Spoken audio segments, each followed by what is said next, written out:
You're listening to the Ridge Journal Podcast with Josh Lloyd. Are those drones? Is that a drone?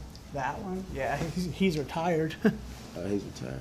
I bought that sucker for $4,400 in 2017, and it was like obsolete in no time.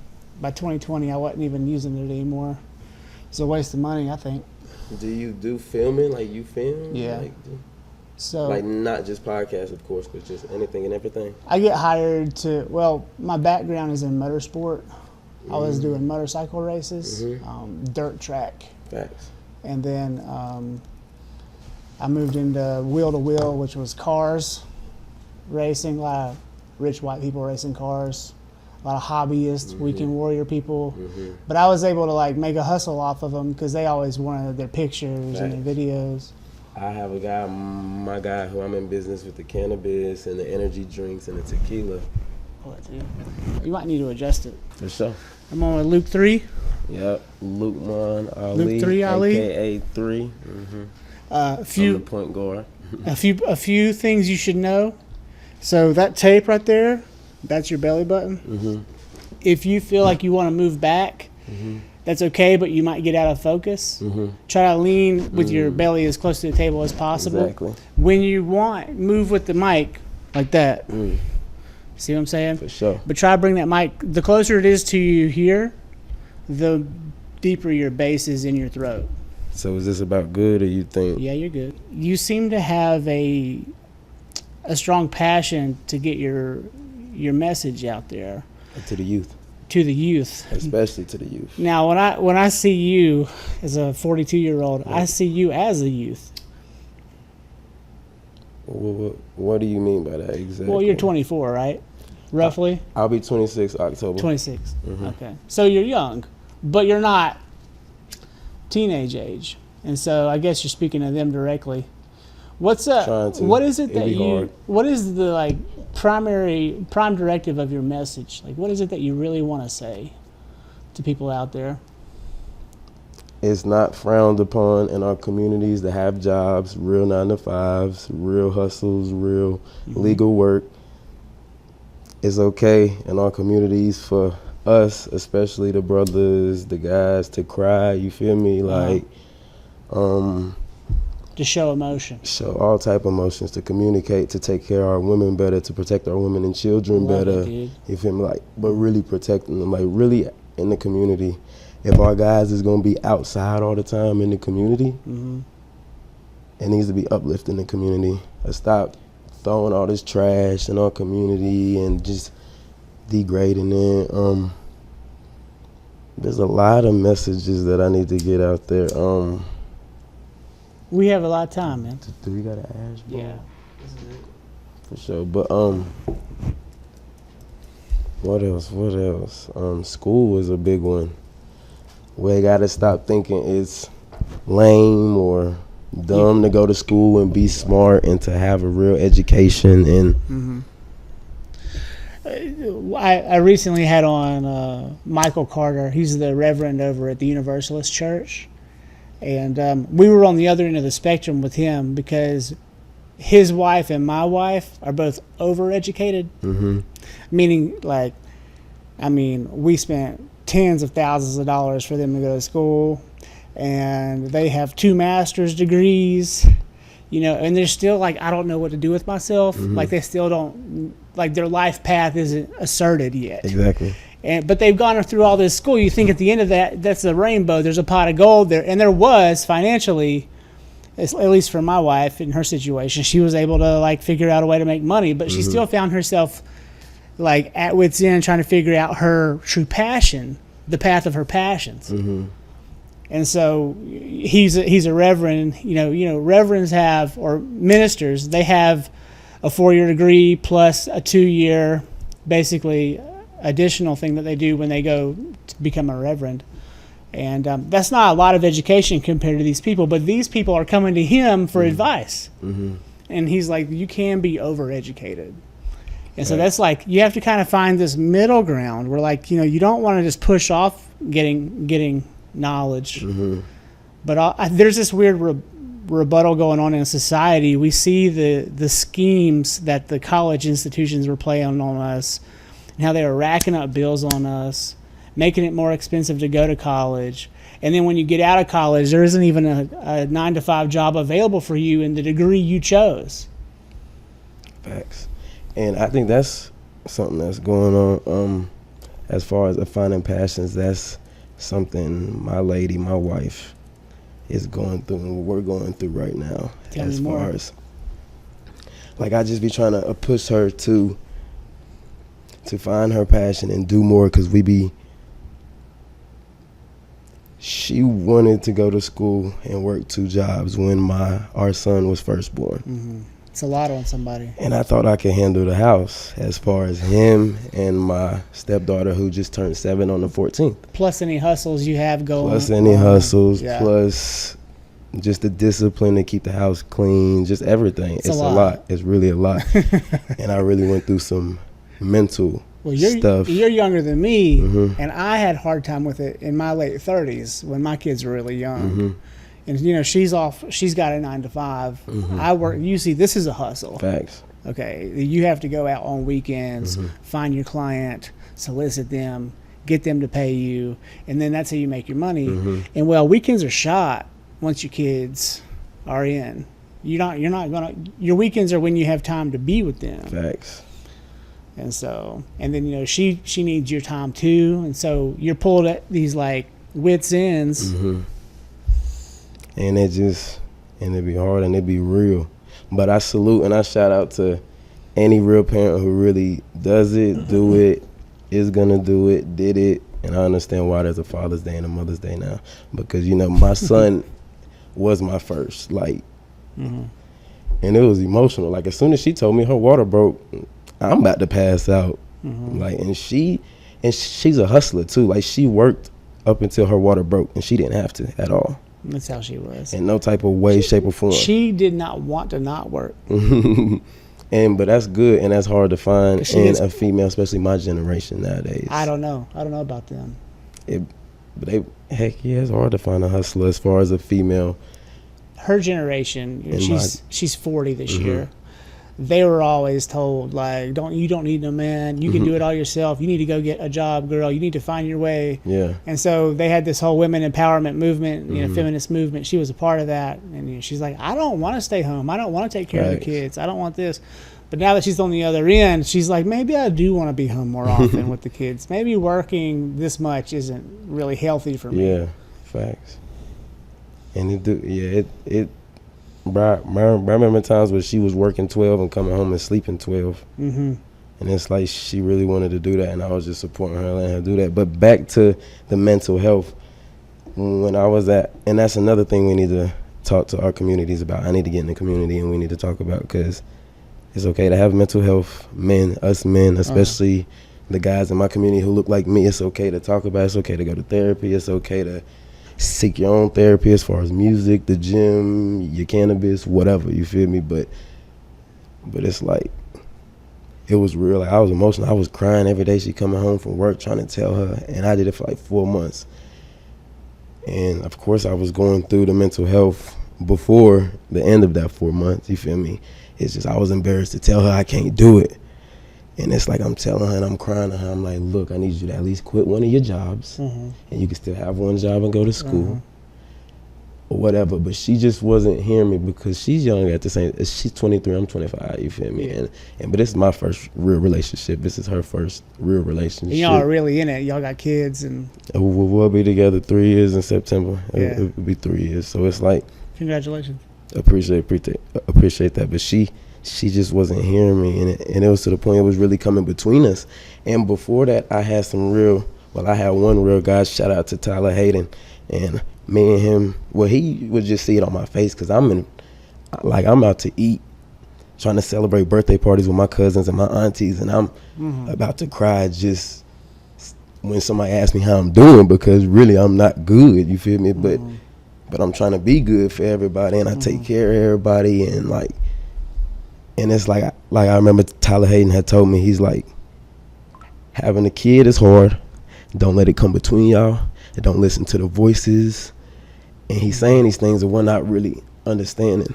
But you can't know till you're through it. Exactly. But then I went through that, and then the voices he was talking about are the voices of like separation, the voices of, oh, I'm gonna do it by myself, I don't need her, the voices of just negative voices, you feel me? And they'll come from family. You'll hear them from people that you admire. Yeah. You know? Yeah. Like, nothing lasts forever. Yeah. Stuff like that. And you're like, well, it needs to last 18 years for this kid. Yeah, facts, at least. Yeah. At least.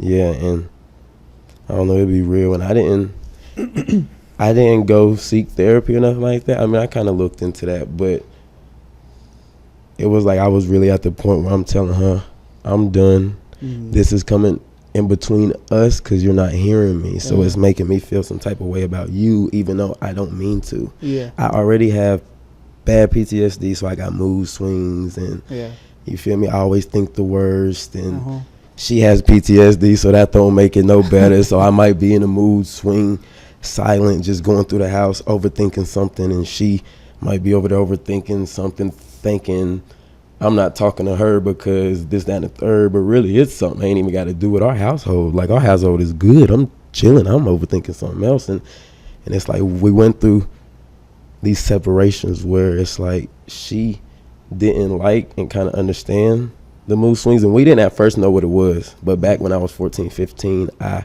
got diagnosed with PTSD. And from child trauma, exactly, from child trauma. You saw some shit? I saw some shit, especially, I'm originally from Oakland, California, but it's like my pop's side. You know, my pop's side is still out there, but it's just like my pop's had a lot of childhood trauma that I'm just now learning about that came from his parents. Well, what also you might not even know about is the generational trauma you inherit. Exactly, and that's the curses. And it's like in your brain when you're born. And that's what I'm trying to Things break. that happened in the womb, you know? Like, what happened during the 9 months?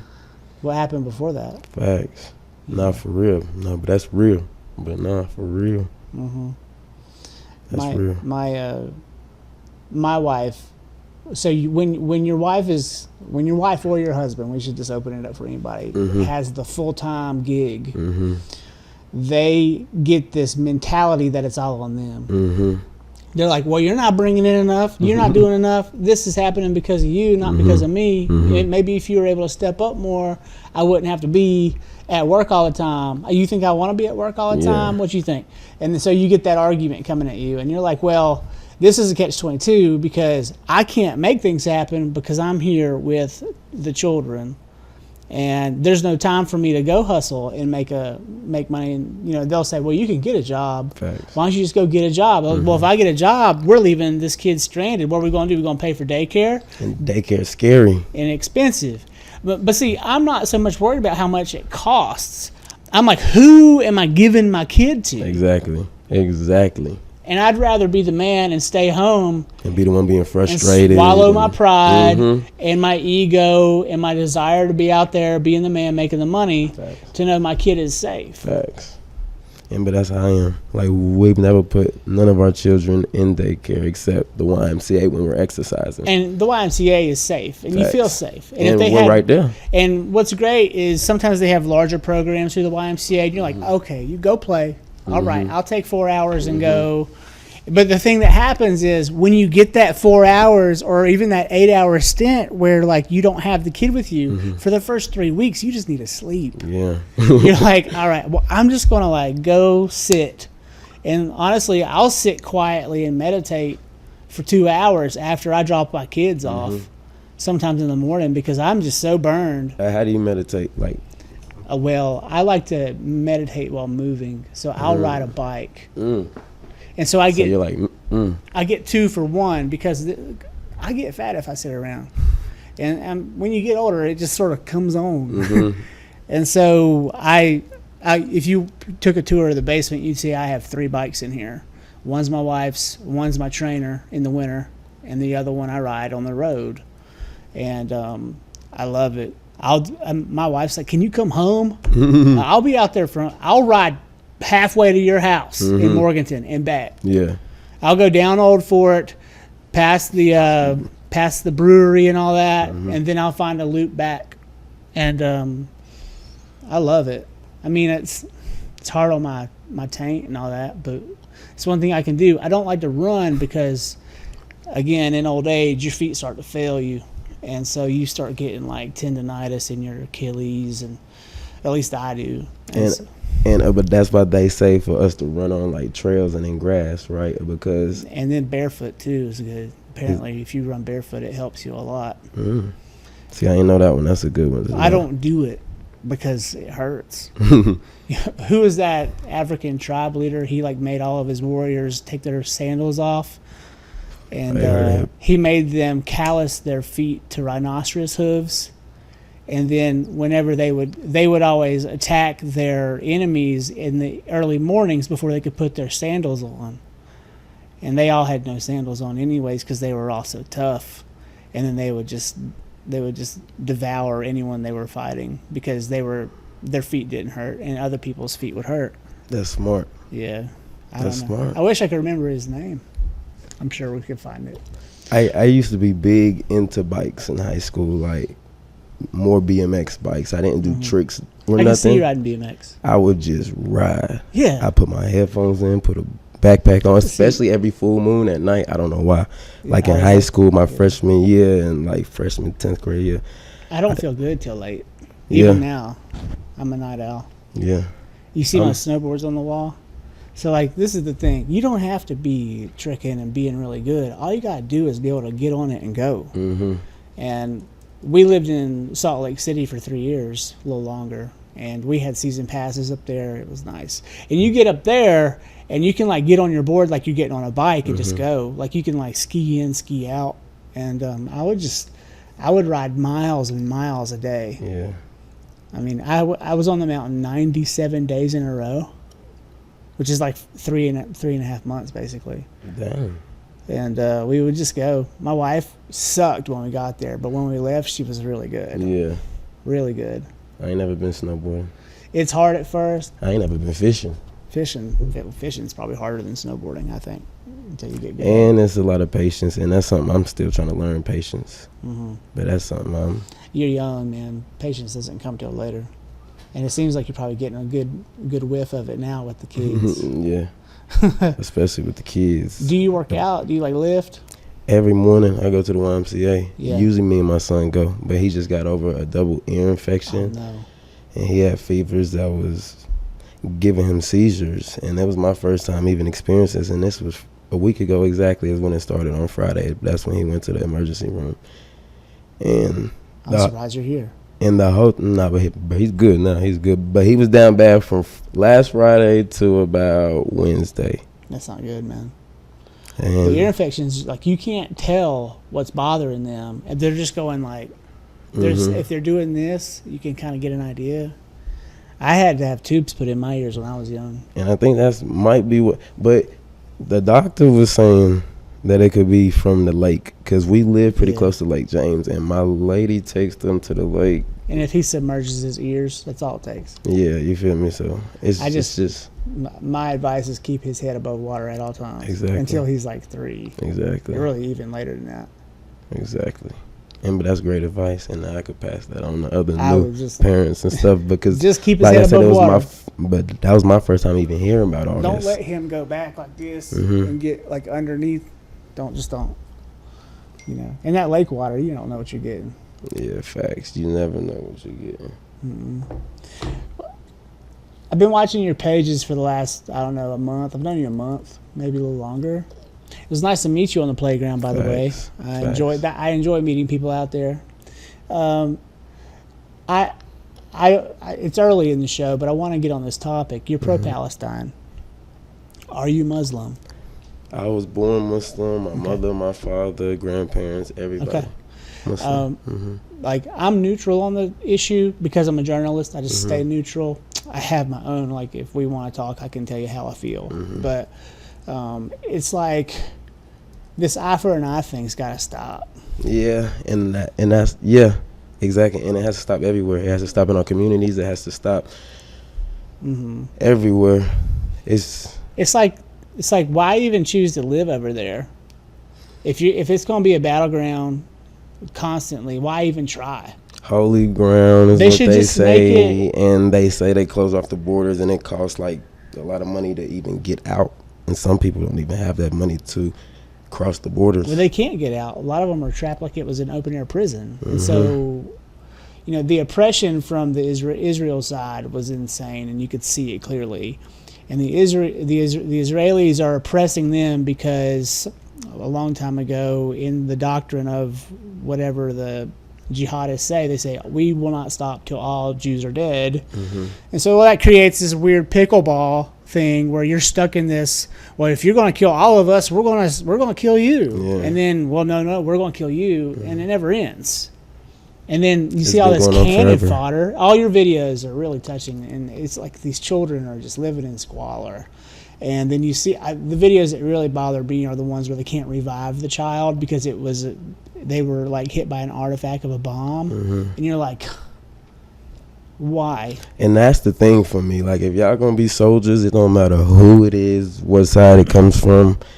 If there's gonna be soldiers in politics and war involved, women and children need to stay out of it. Well, for me, it makes sense for me. It's like, have you ever been in a situation where there was like a guy there who was like an alpha male, and two young beta males want to fight? He's like, let them fight. You see that? And then all of a sudden, both those guys are like, uh-oh, I got to prove myself now. On a grander scheme, it's like, oh, y'all want to fight? Okay, well, let's let everybody know this is the 50-mile radius. Y'all are going to fight to the death, but everyone's moved out of here before we get started. And then you just let them go till it's done. I mean, if they really want to kill each other, but you got to clear the field before you do that. I mean, we don't play football with women and children on the field. Facts. So clear the field, let them play. Facts. And, you know, maybe it'd be nice if they would just play football for it, or some other game, soccer, or whatever their game is. A lot of our generation is just so scary, but they don't want to just eliminate a target. See, like, if we went to war like we used to back in the day with swords, like Lord of the Rings and all this, it'd be different. A lot of these guys would tuck their tail and go home somewhere. More honor, more respect, a lot of things. There would be more structure. Now they just so scared. They want to sit somewhere and come drop a bomb on everything, everybody, hospitals, children. That's what makes me upset and make me. Yeah, and they're not even doing want to have a voice about it. They're not even in the same. They're across an ocean. Dropping a bomb on somebody. It's sad. What's your opinion on the state of our nation right now? What do you think? It's great to get a census. I mean, our nation's been messed up in many ways, but as far as like politics, because I'm not big into politics, really, like. It's hard not to see it, though. Let me ask you. I mean, it's always going to happen, and it's always going to keep going on as far as just the oppression that's going on here from all sides, not just, you feel me, but just the oppression that's going on, how all these looters are just running in stores and just take, like, it's just getting crazy. And in these books, like the Quran and the Bible, and of course, correct me if I'm wrong, the Jewish book is called the Torah, right? Yeah. In these books, all three of these books, these signs are like what we're seeing today. You feel me? That, like, Jesus is coming back, and there's going to be, there was a locust on my truck the other day. And so it's like, so that's why I really be having prayers, and I be making personal prayers, because I've done a lot of wrong in my teenage days. Sure. And I be making real personal prayers, what we call du'as, to Allah, the universe, God, whatever, you feel me, however y'all want to look at it. But I be making real personal prayers like, oh Allah, if it ever comes a time where there really is going to be a war in the end for believers versus non-believers, put me on the believer side and call me as a soldier so I can, you feel me, do some good deeds. I had again, that guy Michael Carter on. He was full of great proverb stuff, and he was just talking. He was like, if good and evil exist and God is real, then that's all it is God. Because there is no evil. Evil is just a figment of our imagination at some point, and God is everything. God is the good, God is the bad. You know, he's the blanket over the whole game. You know, and so it's kind of weird to think of it that way because bad things do happen. Mm-hmm. And then people always ask this question, well, why does God let bad things happen to good people? And I had this revelation during COVID. So I do mushrooms, right? Mm-hmm. And I love mushrooms. You want some? I got a long drive after this, but I'll microdose you right next time. Okay, Or- for sure. Yeah, or- we could do that. You won't feel it. Anyway, I've drunk it in the tea. yeah, hot tea. you don't need that much. That's going to take you somewhere you don't need to be right now. Stay here with me, man. Exactly. But I take a small amount, like a pinch. Mm-hmm. It wouldn't even, like if you saw it on the stem, it would be like a little baby quarter of a stem, or maybe just like a stem like that big. Mm-hmm. And then I would go run or ride my bike or whatever. And I was out, and I had said a prayer before I left, and it was like, if it's my time to go, please let me know. Blah blah blah blah blah. It rhymed, whatever. And he came back at me halfway through my run, and he was like, "As for your time, it's not my place to know. The reaper works against me. He cleans the house for show." Right? Mm-hmm. And so like That's deep. that makes you think, like, I didn't feel like I wrote that. Like that came to me like a message, like in my ear. Mm-hmm. And so it's like, well, so if he's not in control of death, then he's really just watching the clock kind of spin. He's like, let's just see how it plays out. Mm-hmm. And the free will does exist. Yeah. And a lot of people want to argue that free will doesn't exist, but I'm coming to the conclusion that it does. That we have a choice. Yeah. And that's kind of part of the fun, is we get to choose what we do, Yeah. good or bad. Yeah. Facts. What's your take?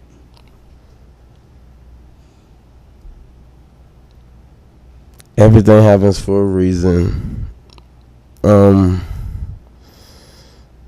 I mean, I'm pretty much on the same page as you, but I definitely feel like certain things are already written, Mm-hmm. and like we have destinies. There is weird, like, I call them like jewels or jewel points or jump points that Mhm. like deja vu kind of represents. Like when you hit deja vu, it's like a save point in a video game. Mm-hmm. You're like, all right, I made it to this one. Right? I never really thought about it like that. Or Feels dreams. Or Dreams are dreams. nuts for me. Dreams are nuts. And my mother is a very spiritual person. Like very spiritual, very strong, like very religious, just very spiritual in a lot of ways. And every time I have a dream, I'll usually ask her about it. And she always tells me like dreams either come in opposites, or if you're really connected to somebody, they be pinpoint. Mm-hmm. And I wanted a daughter when we found out we was pregnant, because we was trying, and I just wanted a little girl, a little tomboy, you feel me, a little hooper. I've got two. yeah. You might So, get one eventually. inshallah, maybe. So What's that mean? that means God willing. Oh, okay. You feel me? So You might be, from a guy who has two girls, who did want a boy. I'm not gonna lie. I wanted a second chance at raising a boy because I feel like my dad, he tried really hard with me, but I came with a list of variables he didn't expect. Like what? I was a lot like my mom's side. I didn't have the fire in me early on that he did. But see, this is the thing. See, we're a lot alike. He was abused when he was young by an alcoholic father. He watched his dad beat my mom, all this stuff. And so he was always angry. And, he wrestled in college at 172, which is a really difficult weight class. And he was like really good. Mm-hmm. And he's like, I was small. I was small like you're small, but I ended up growing. But I remember I was like 93 pounds, and he was trying to get me like ready to wrestle in high school. And so I bulked up. But when I bulked up, I hit a growth spurt, jumped to 112.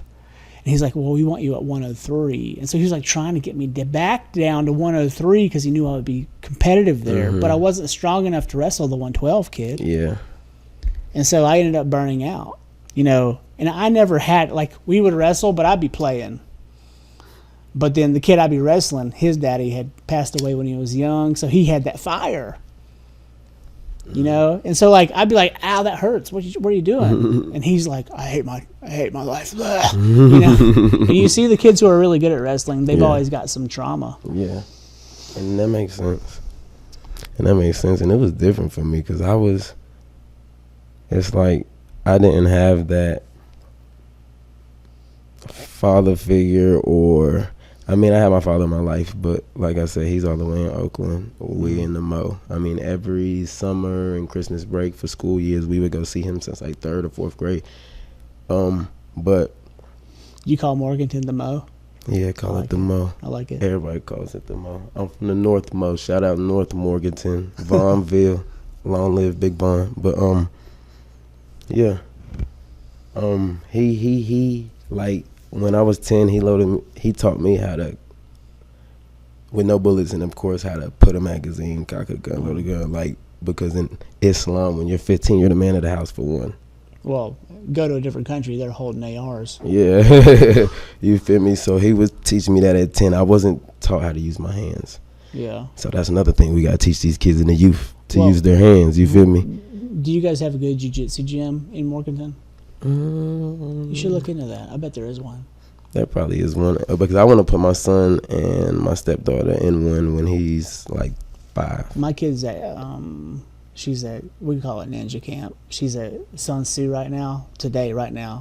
And at 3, we go for her. She has a presentation where she gets to like show us her moves. How old is she? She's 7. Oh, that's what's up. Yeah. I don't know. Like I have this deep desire for her to really know how to protect herself. Got to. And when so we've had situations with her at school where like kids will grab her arm, and I turned to her after she told me a few things that happened. I was like, hey, listen, if you need to protect yourself, I expect you to hit them. Facts. And people were like, oh, you can't tell her to hit them. I'm like, oh, no, I can. Facts. I will. Facts. And I was like, if you have to hit somebody at school, make sure it's because you're stopping something from happening. You're not just doing it. Exactly. But in the moment that happens, and we have to meet with your principal, I'm going to back you 100%. Facts.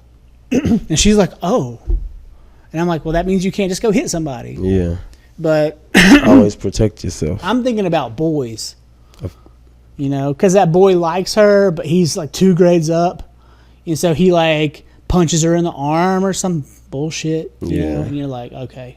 And so like I'm teaching her to the nose. To the nose, right there. But that's a good one. That's all she needs to know because she's small. So like she's going to come up at them.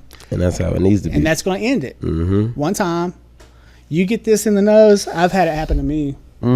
And everything is like that. I'm pretty sure dogs, sharks, everything. If you hit anything in the nose, yeah, nobody likes that. Sharks, you want to go for the eye. Okay. You want I mean, I think you need to go nose so they don't bite, and then it's pushing you eyeball. I don't want to find out. Yeah, me neither.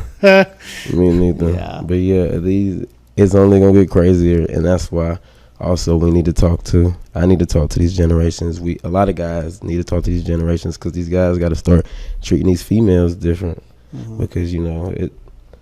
Well, they run it now. The women? What run the relationships? They're bossing.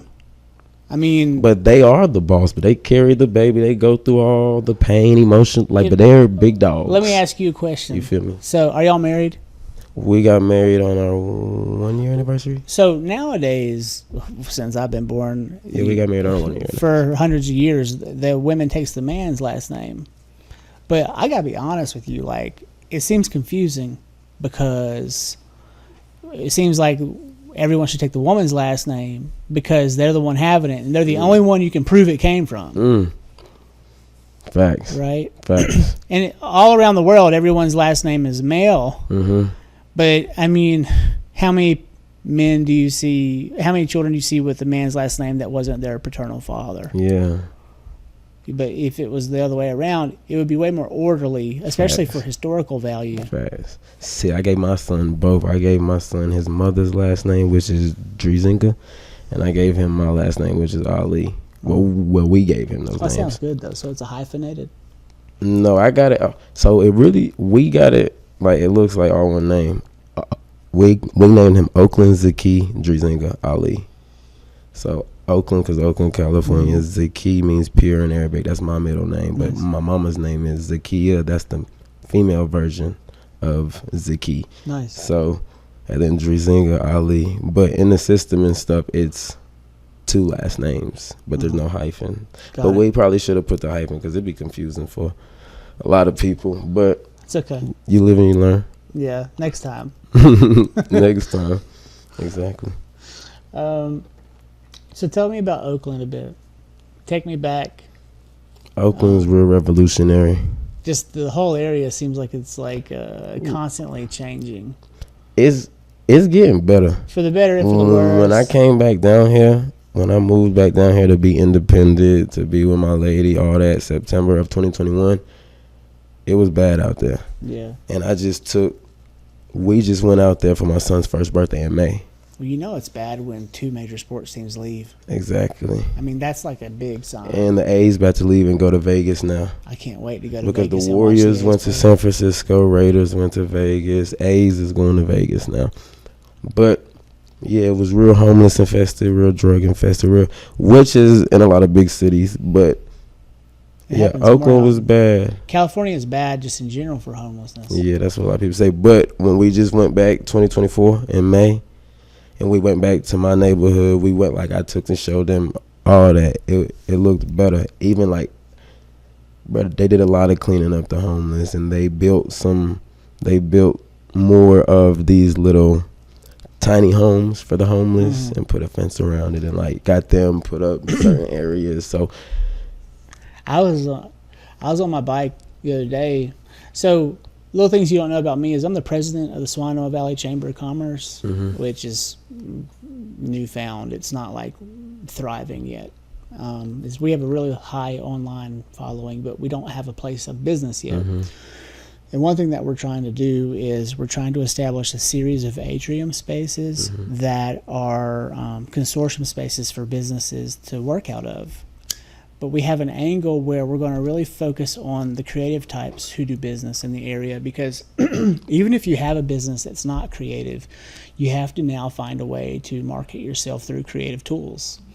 And so we're trying to build an atrium with a series of studios built inside it, and that'll give people places to come and produce content if they need to, or even meet just in general. And I was thinking about the Beacon District in Swannanoa specifically because there are so many homeless people in Swannanoa. They're just living by the river in a tent. And it's a lot. There's a lot of people out there who really just don't have a lot to show. And I was like, man, imagine that space was built, that beautiful atrium's built. It's like a mall in there, only it's businesses with offices. And then you see some guy coming through, just trying to look for food in trash cans or something. Immediately, someone should be sent to that person and say, hey, man, do you want a job? We'll put you up in this place. Facts. We've got this spot for you here. You can live here. You can work here.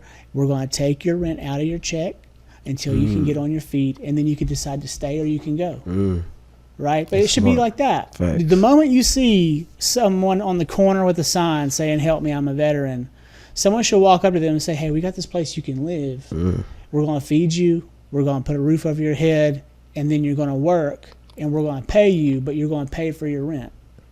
Right? And so let's say they're paid $800 a week, which is good money, by the way. Let's say they made $400 a week.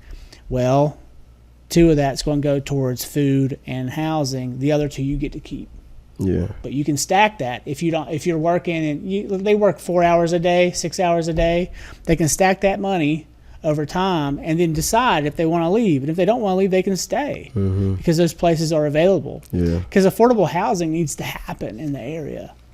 But affordable housing in Black Mountain is a townhome that's $450K. And that's just not affordable housing. Yeah.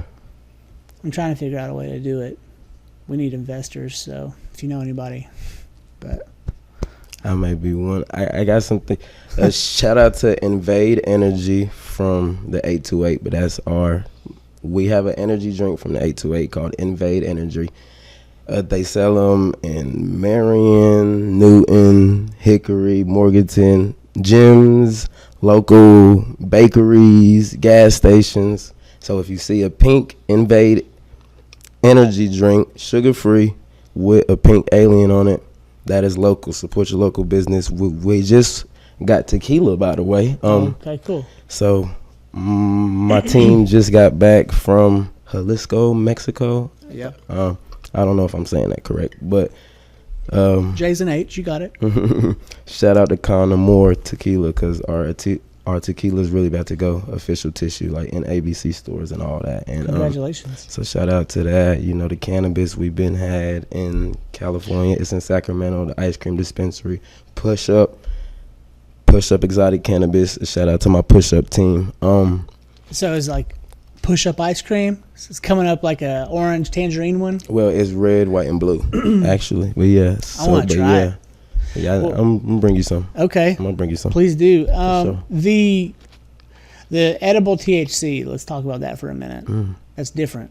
Different and better. You think it's healthier for you? That's what I mean by better, because I am a smoker, but I do it for a couple reasons. When I eat weed, like in food, I end up tripping balls. Exactly. And I don't necessarily want to. Sometimes it's better though.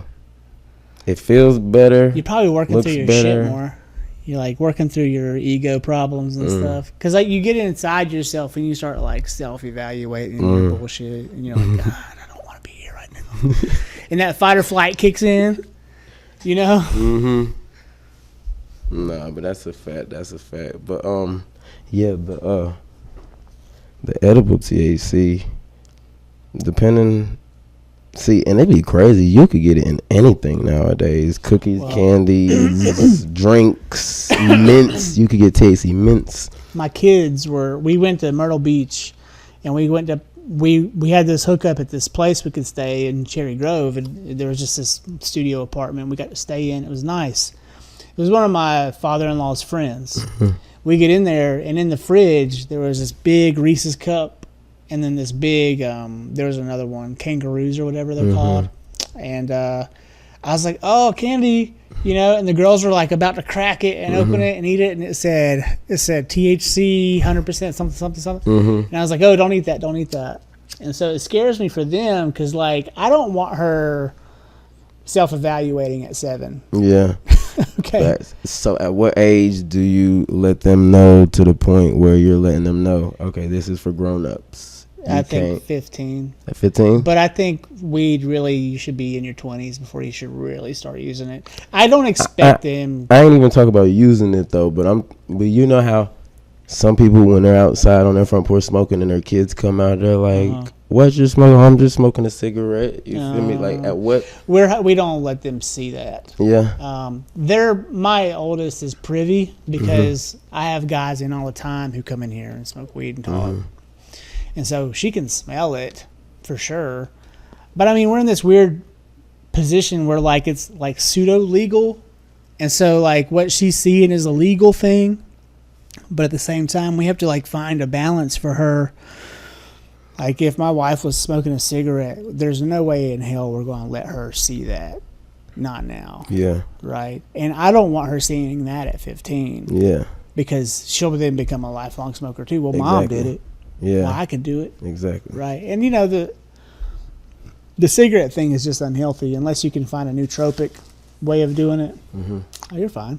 Not for sure. I just be incognito. Okay. Well, I will be blocking. Okay, for sure. Camera blocks. So it's like right here. And then that one, you can't, if you look at that screen there, you can't see the table.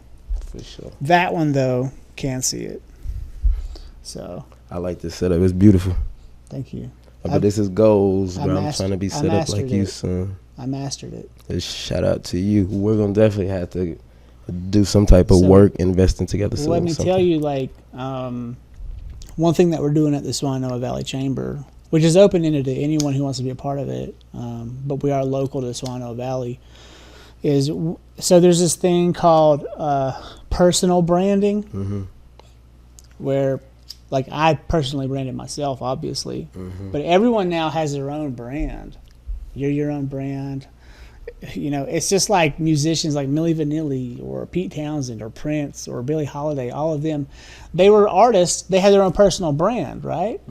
But now, it seems like more often than not, everyone has something to say, and they got their own Instagram page, they got this, they got that. And so what happens in 2020 is we go into this Zoom space. Everybody's on Zoom.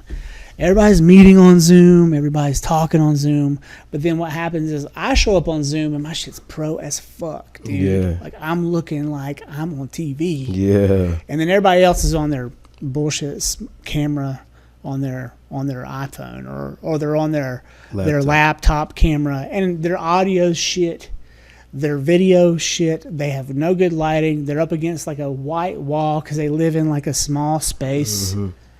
And you can tell. And so like what annoyed me the most was you see like this CEO of some company wearing a suit and tie, but then he would get up to go shut his door to keep his dog from running in, and he'd be in a pair of boxer shorts.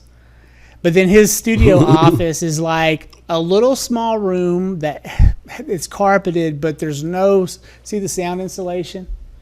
Like that really buffers sound in here, man. You don't even know how much it buffers sound. If that wasn't here, we'd be reverbing bad. And so that's what happens in everybody's houses. They're reverbing off their ceilings, and then they have light coming in from a window or a lamp. And it just makes them look old, or they just don't look professional. Yeah. But why are you wearing a suit and tie? You trying to look professional? Light your shit. Make your audio sound good. You want to look professional, you can wear a hoodie that says Thunder. Mm-hmm. Okay? You just need good lighting. You know, people are going to respect you more than if you showed up in a suit wearing a pair of glasses. Yeah. Because you would look good on camera. Yeah. And so all of that's aesthetic stuff. I mean, what can you do to light your room? What can you do to mic yourself? You know, and all you need is like a blue mic right here, or like something from Best Buy. Pop it right there, connect it to your computer. Get a little box that can receive a real camera to your computer. Set that on a tripod. Look it right at you. Aim into the corner of a room, because corners create depth. Light this wall green, like that wall red. Whatever you want to do. Put some stuff on the back wall that, you know, shows off your personality. You want people to see your space like it's inside your brain. Yeah. Like you're in my brain right now. Yeah. That's my brain. This is what I think about all the time. Pictures of my kids, my family on the wall. It's all lit up. This is what people want, you know. And so we're helping people achieve that. Yeah. And we're creating little package modules. We'll come in. We'll help you soundproof your space. We'll throw a mic at you. We'll put a mic in front of you. We'll get a couple lights on you. We'll recommend the camera you should purchase. And then you're on. We're about to be the Pushup, the energy, the Pushup, the NVADE team. We're about to probably be in contact with y'all soon. So it's because shout out to Clumsy King's podcast. But that was my first podcast interview I ever did. I saw it, yeah. And Zoe, shout out to Zoe 84. He's but he really is the main one doing this energy thing. You feel me? Yeah. We're all partners, but he's the main one that's pushing it. But shout out to Zoe for real, because with the energy, he's doing his thing. But he's one of the guys that started this Clumsy King podcast also. Yeah. And we're trying to find a spot and really just go legit and get a beautiful thing going like you got going. So. Well, his mindset's right, because if you want to promote any product, you need to have consistent, persistent marketing behind it. And the best way to do that is to just hop on the horn every day and talk. Okay? You're going to talk about your product. You're going to talk about products. You're going to talk about product placements, where your product is at this time, what's good about it, and then you're going to talk about the people involved and what problems they face every day. And you know, it doesn't have to be the same thing all the time. Yeah. But what happens is the energy drink becomes a sponsor of the show, and then the show takes on a life of its own. Yeah. Right? And so the show can be its own brand eventually that goes on like Rogan or something, and next thing you know, you got 100,000 followers, 3 sponsors paying in $30K each. Yep. And that funds everything. That funds your studio, your warehouse, all of that happens. And so what the podcast ends up funding the energy drink funds the podcast, and it's just back and forth. And then any other partners that come on from cannabis or from liquor, all of that also supplements the show, and then vice versa. Because the show promotes them, but the brands can help finance the show in its infancy. Yeah. And so it's all back and forth. We all get tethered together. And so one thing that we're going to be doing is we're going to be holding accountability sessions on Zoom, where I'm going to be hosting a Zoom call 1 hour a week, And the people who want to get on, they get on. We talk about how to improve our podcast setup, how to make our things better. Anyone who has questions, we can talk about it. If they have wins, they can talk about their wins. Losses, they can talk about losses. But then we can say, hey, how's your studio coming? Well, it's right there on Zoom. We can see. Thanks. It's right behind you. Like, oh, I just got 2 new lights for the studio. I'm working on getting some sound installation. This is what I got now. What do y'all think? And then some people could give you some pointers right there on the Zoom call. And so that's going to be a lot of fun. I can't wait to start doing that. Everything takes time, man. But that, congratulations on all that, on all this for real, on everything. It takes a long time to get the show all this. monetized when you don't have products to attach to it. Yeah. And so that was my stuff. I didn't have an energy drink or tequila or a weed brand to kind of attach to it. Yeah. And so I just sort of started it. And I mean, you're 100 episodes in, you know, and it's still like, this isn't what leads to pay all my bills. I pay my bills by taking the equipment out into the field and working. And so it's like this weird juggling act. I find time to do this. So do you do music videos too? I have done 5 or 6. And you can like do crazy edits, like turn our face into like a ghost for a second, and then we turn back to our original self and like That's all a cool that. idea, yeah. For sure. Well, Yeah. we can definitely network because You have an idea to turn yourself into a ghost? I mean, not necessarily me, but I'm just saying, like, one of the CEOs for Pushup, he used to rap, and he has plaques with mainstream artists, big artists like No Cap, like Rich Homie Quan, like Black Youngster, Young Scooter, Lil Boozy. So I know people who be needing music videos, not necessarily these artists I'm naming. I'm just saying my team be with artists, and I know artists, and yeah. I kind of got a glimpse into how the industry works last night. My guest, Dictator Mashburn, was on the show, and he was talking about he's a rapper, he's an artist, and he's like, I have this collab with Lil Jon. You want to hear it? And he starts playing it, and he's like, yeah. So like Lil Jon let me buy his beat for $4,000. And I'm like, Lil Jon probably sold his beats to like so many people. So many. Because he popularized himself as a producer. And then he's like, you want to buy my beats? $4,000 a pop. You know, and how easy is it for him to make beats? At some point, they get to be in cookie cutter. Like, you just get good at putting them out. If you've ever heard of a producer from, I think, Miami, Florida, his name is Southside. He gets like $250,000 a beat, some crazy stuff. But he makes beats for like Future and like big rappers, and it's crazy like how somebody could sit there in their basement at their house and make a beat and just make so much money using equipment that costs like $1,600. And now it's crazy how much money these guys, these rappers, it's crazy how much money you can make off gaming. What do you mean gaming? Video games or video games? Like say a GTA, say you buy a world and you're charging regular civilians $50 a month to be in this world which you created by GTA and to play the game with you. And you sitting at home like this, and say you have... So you buy it like a packet. Like a packet, but say you have X amount of... Man, not personally like I know, but there's rappers out here that's making... like $25,000-$30,000 a month off just playing GTA with people that pay $50 a month to be in this server and play with them. Yeah, and that's crazy. And that's what a lot of these young guys, y'all get off the streets and do something like that. There's a lot of ways to make money, man. Y'all got to stop all this bull crap, feel me? Yeah, they're... And I'm talking to the youth when I say that. Exactly. It's easy to find yourself confused with not knowing where to turn when you're trying to make money. Yeah.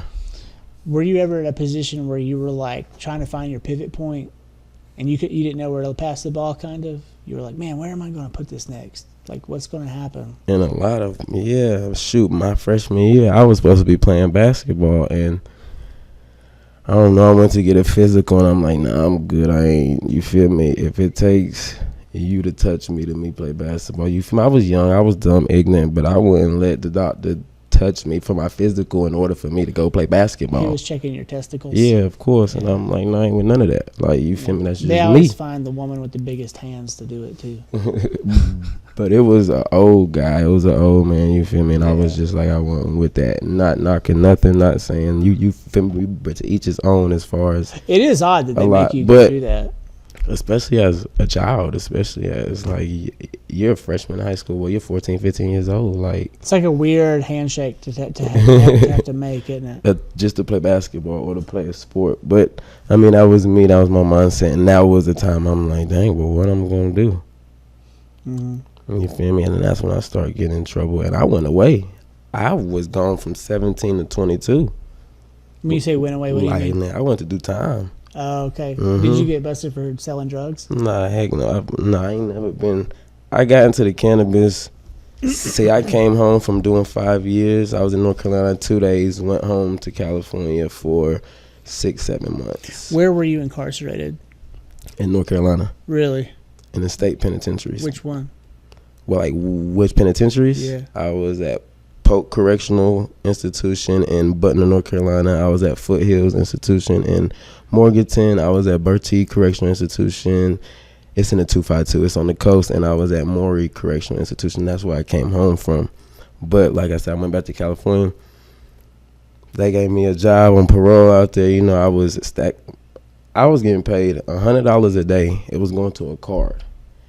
And I was working 4 days a week. I would literally take $80 of that $100 and I would put it up every day. And I would try to survive off $20, which was, I had a good support system when I came home. That's why, another reason why I went back to California. My first passion is fashion.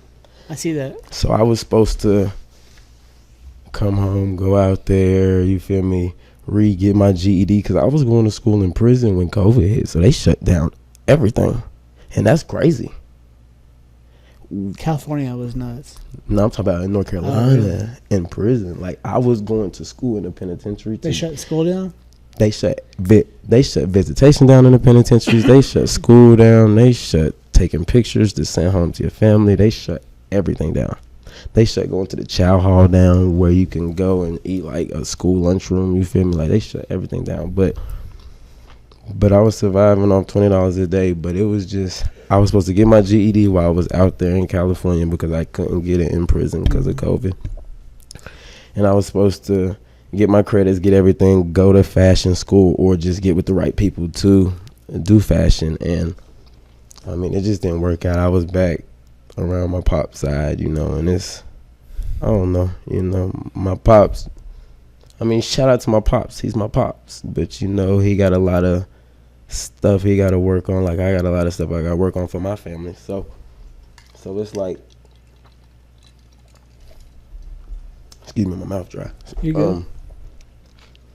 So it's just like, I was coming home from doing 5 years, still feeling like I had to ask to go in a fridge. Like, Yeah. I You just needed got used to. I needed to be independent more than I needed to go to fashion school right then. That's what I needed. So I was just stacking my money, kind of planning on coming down here where it's more independent.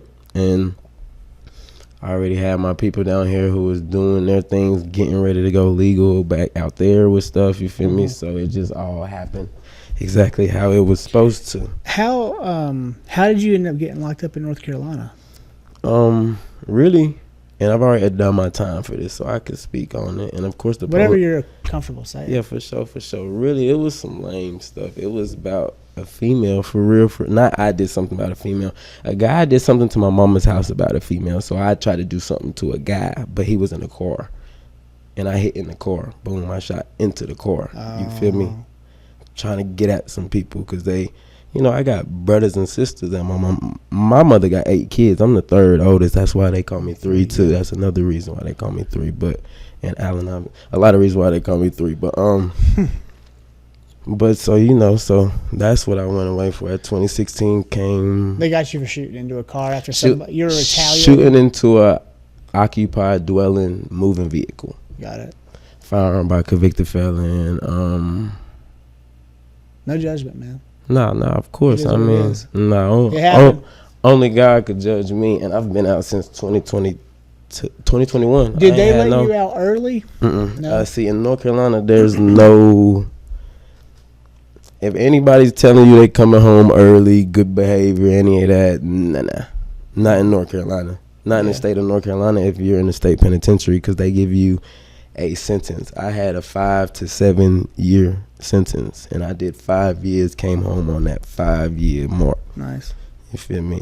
But that's what I needed. Nigga, I needed to slow down, and that's the best thing that happened to me besides my kids and a few other things. But I went to prison. I was wild at first. Went to prison. Then I had to do like 7 months in the hole. That turned into like 9 months in the hole, 10 months in the hole. What was it like being alone like that? Good. I needed it. What? I needed to go through hell, and hell is sitting in darkness thinking about evil. You feel me? If that makes sense. So did you hallucinate in there? Nah, hell no. Nah, I got a strong mind. Thanks to my mother. My mother's a professor. She's always been just smart as heck. She graduated high school at 16, moved to California to go to college at UC Berkeley, which is where my sister graduated from. Shout out my sister Nazira Ali. She's a big time attorney in California right now, a business attorney. She's probably busy. Shout out to ZZ. Yeah, very busy. But so I always had a strong mind. Like, my mother never whooped us. Whenever we get in trouble, she'd make us read or write or do some schoolwork, or she pulled us by our ear. You feel me? To go in your room or something. You feel me? She never just really whooped us and was just violent. She's just a natural, beautiful creature. You feel me? Just a great soul. Like, so it's like I had a strong mind. I got a great imagination as far as like. That's what being incarcerated is. Being in cells, it's just a mind thing. If you're going to sit there and just think about the outside world and think about things you can't have and think about a girl you can't have and just sit there and tell yourself all this bull crap, it might change you mentally as far as you might not come home the same. You feel me? But if you a soldier, it's going to show. Because prison don't change nobody. It just shows you who you really are. Oh, that's deep. You feel me? Like, soft guys don't go to prison, come home tough. Tough guys don't go to prison, come home soft. It's just you go to prison. And we're about to see who you really is as a man, as whoever you are. Is the gangland stuff as prominent in there as the media lets us think it is? Gangs? Yeah. Yeah, of course. Because my cousin was in gangs prison. Gangs been crazy since the 70s, but gangs started for a good reason. Gangs are police. So let's talk about it. In California, police brutality was so bad that gangs was created to police your community. If your house is getting broken into, don't call the police. It's going to show up 30 minutes to come here, then end up searching us for no reason. Call the Crips. Call us, because we're going to show up. Hey, who is it? Walk around your house. Make sure you're good. You feel me? And we outside all night. And that's mobster stuff, too. That's mobster stuff. But that's any type of real organization, and that's how it's supposed to be. I was surprised to realize that the mob still exists as prominently as it does. We realized this during a few, political things, that like the mob and the mafia was still like very prominent in certain northeastern cities. You know. I'm sorry. No, you're fine. Do what you gotta do. I'm sorry, y'all. But that's pretty wild, man. So it's like, but gangs are supposed to be against oppression. Gangs aren't supposed to do hard drugs. Gangs, if you're musty and you're a male and we're telling you, bro, you need hygiene, and you're at the age where you can wash your ass and you're not washing your ass, you get disciplined. Gangs, you get your ass whooped if you don't go to school or you're not doing something to bring to the table, as far as like, say like, and I'm speaking about nowadays, like, but these young guys could be out here driving box trucks with a driver's license, making $4,800 in 2 days. Realistically, and all you gotta do is drive. That's all you gotta do is go pick up something legal, a piece of metal, something, and drive it right here. And it's not no big 18-wheeler that's going, you feel me, that's crazy and scary to drive. It can have 4 wheels on it. So it's like, everybody has a position. Doctors, lawyers. If you're in the cannabis, you can't even deal hard drugs. You can't even use hard drugs. Like, you get whooped and hurt for stuff like that. You feel me? Like, the media only shows bullcrap. They show like MS-13 stuff, and that drug trafficking is there. Oh yeah, I mean, but I don't know about all that. I don't know about. I'm speaking about necessarily black gangs, Bloods, Crips, GDs, BDs. I'm speaking about black gangs that were started in America. You feel me? Necessarily, but I mean, I don't know. A lot of people don't even know Oakland, California is where the Black Panthers started. You feel me? Oakland's a revolutionary city. Like I don't know. It gets deep, but. Gangs aren't all bad, but if you're in a gang, you're out here doing bad stuff, but go sit your ass down somewhere. Like, protect your communities, protect your women, stay away from these hard drugs, stop littering in your communities, stop giving our people in our communities these drugs that's destroying them instead of uplifting them. You feel me? Like, there's levels to it, and if you're right, and if you're an older guy, or you don't even got to be an older guy, if you're somebody who really puts your foot down in these communities, you could put this into these young guys' heads, especially if you're a guy in these communities that's getting money and got jewelry and got these nice cars who these young guys is looking up to. Yeah. And you could be like, hey, but I got this off of a cannabis that's in California just getting sold at a dispensary and I get paid every month for it, or I got this from et cetera, et cetera. You feel me? Like, there's ways to show our guys some stuff. You have to be the right authority figure for young black men to. You just gotta be disciplined. You gotta be ready to hurt somebody. So, funny story for me to tell you as a young black man, as an old white man. I was probably 29, and I was down in it. It was Atlanta, but it was like kind of the hood, but not. And these two young kids, they were like 14, both black kids. They're just like walking across the street. They're finishing their hamburger with like the wrapping. They just drop it in the street and they just keep walking. I'm from up here. I'm around a lot of white people. If two young white kids did that, I'd be like, pick up your shit. What the fuck are you doing? Well, they dropped their shit and my window was down and I was like, hey, pick up your shit. And they're like, what'd you say? And I turned right. And I'm going to the light's red. I look behind me. These motherfuckers are running at me, trying to chase me down to like threaten me because I'm like the white guy who told them to pick their shit up. And I was like, turn green, turn green, turn green, turn green. The light was red. And they're like running up. I don't know if they had guns on them or not. Probably not. But I was just like, turn green, fuck, turn green.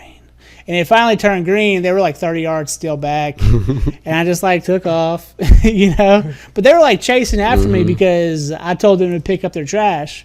They were in the wrong, but it didn't matter. But it didn't matter. They were trying to discipline me in some way, even though they were just teenagers. And nowadays, for us guys who be trying to talk to these guys in the community, there's going to be people where, like, you have to say things certain ways. You feel me? Like, I have to say things certain ways to some of these guys. I mean, of course, I be blanking on them ready to fight them. Like, nigga, y'all better tighten up. You can't disrespect them, you mean? I mean, you can and you can't. It's just. I don't think if I was like, please pick up your trash. You can disrespect them when you're telling them over and over and over. And it's to the point like, bro, let's just put on the gloves so I can knock some sense into you real quick. And then let's talk about it again, see if you understand. And if not, let's get in there again.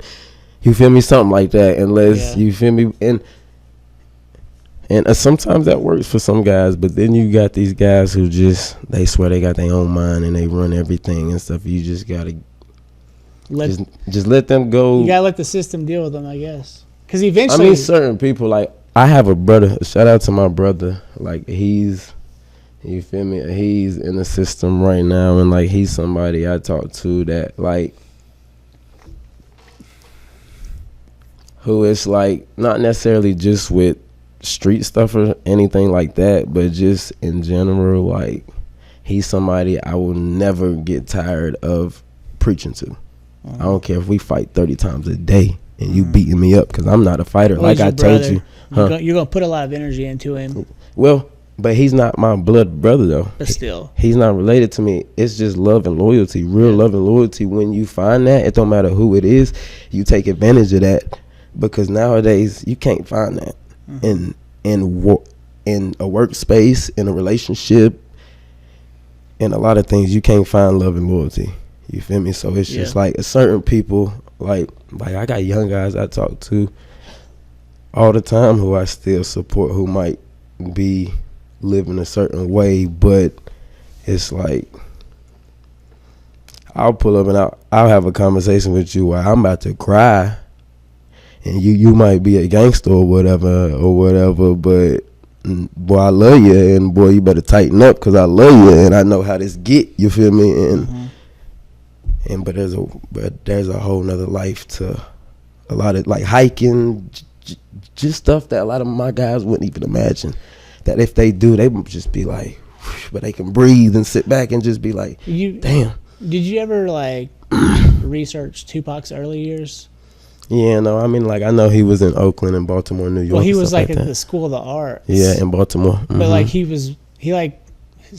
from what I understand, he had a pretty rough early life, and then his mom got him into this Juilliard. It was Juilliard, wasn't it? He was it was something big, really high end because he was just like really good at poetry and a he lot was of stuff. He was dancing. He was doing ballet and all sorts of stuff in there. And what I want to ask you is in relation to like you saw he had a glimpse of what it could be, right? But then he ended up.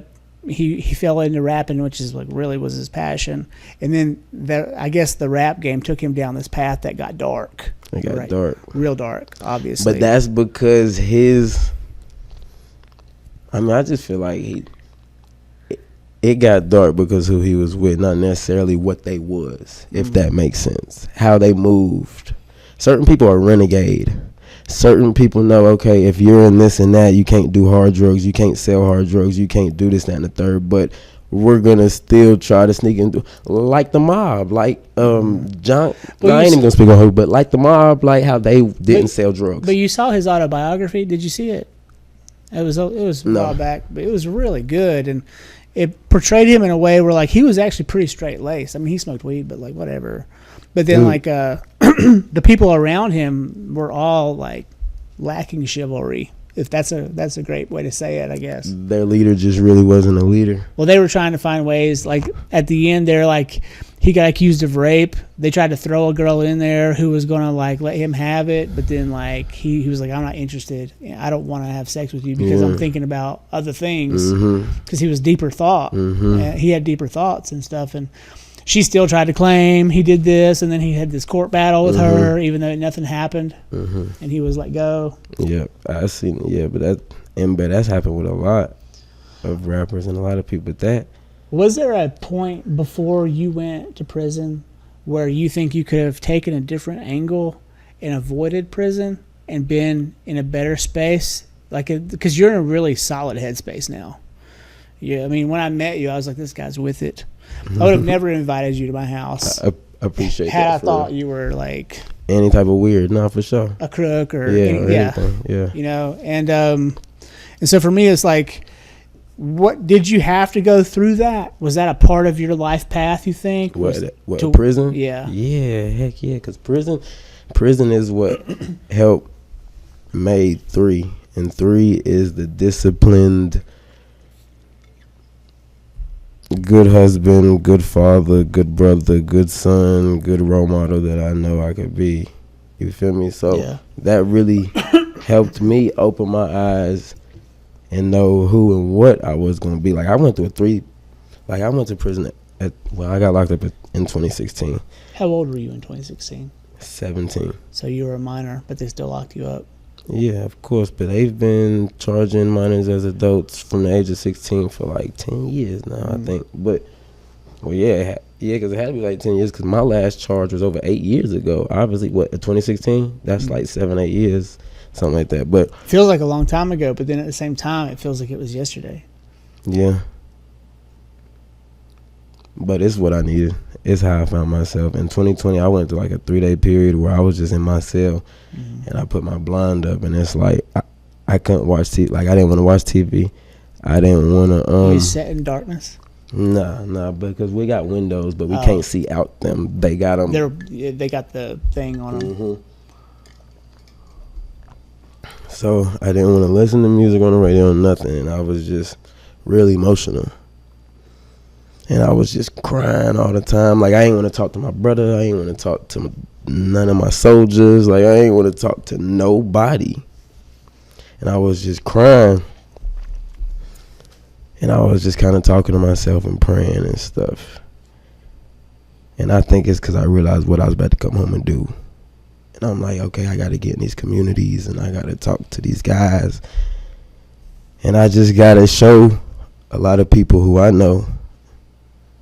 You feel me? But there's a different way of life. There's a different way of stuff. There's a different way of living. But so I went through this 3-day period. And it's like, bro, I couldn't talk to nobody. I just wanted to like, bro, I didn't exercise my whole bid until like pretty much this point. And this is 2020. I got locked up in 2016. So it's like, it was a year or less before I was about to come home, because I came home April of 2021 and I got locked up April 2016. And I just think like, but that's how I found myself, and that's when it happened. Boom. And I just knew.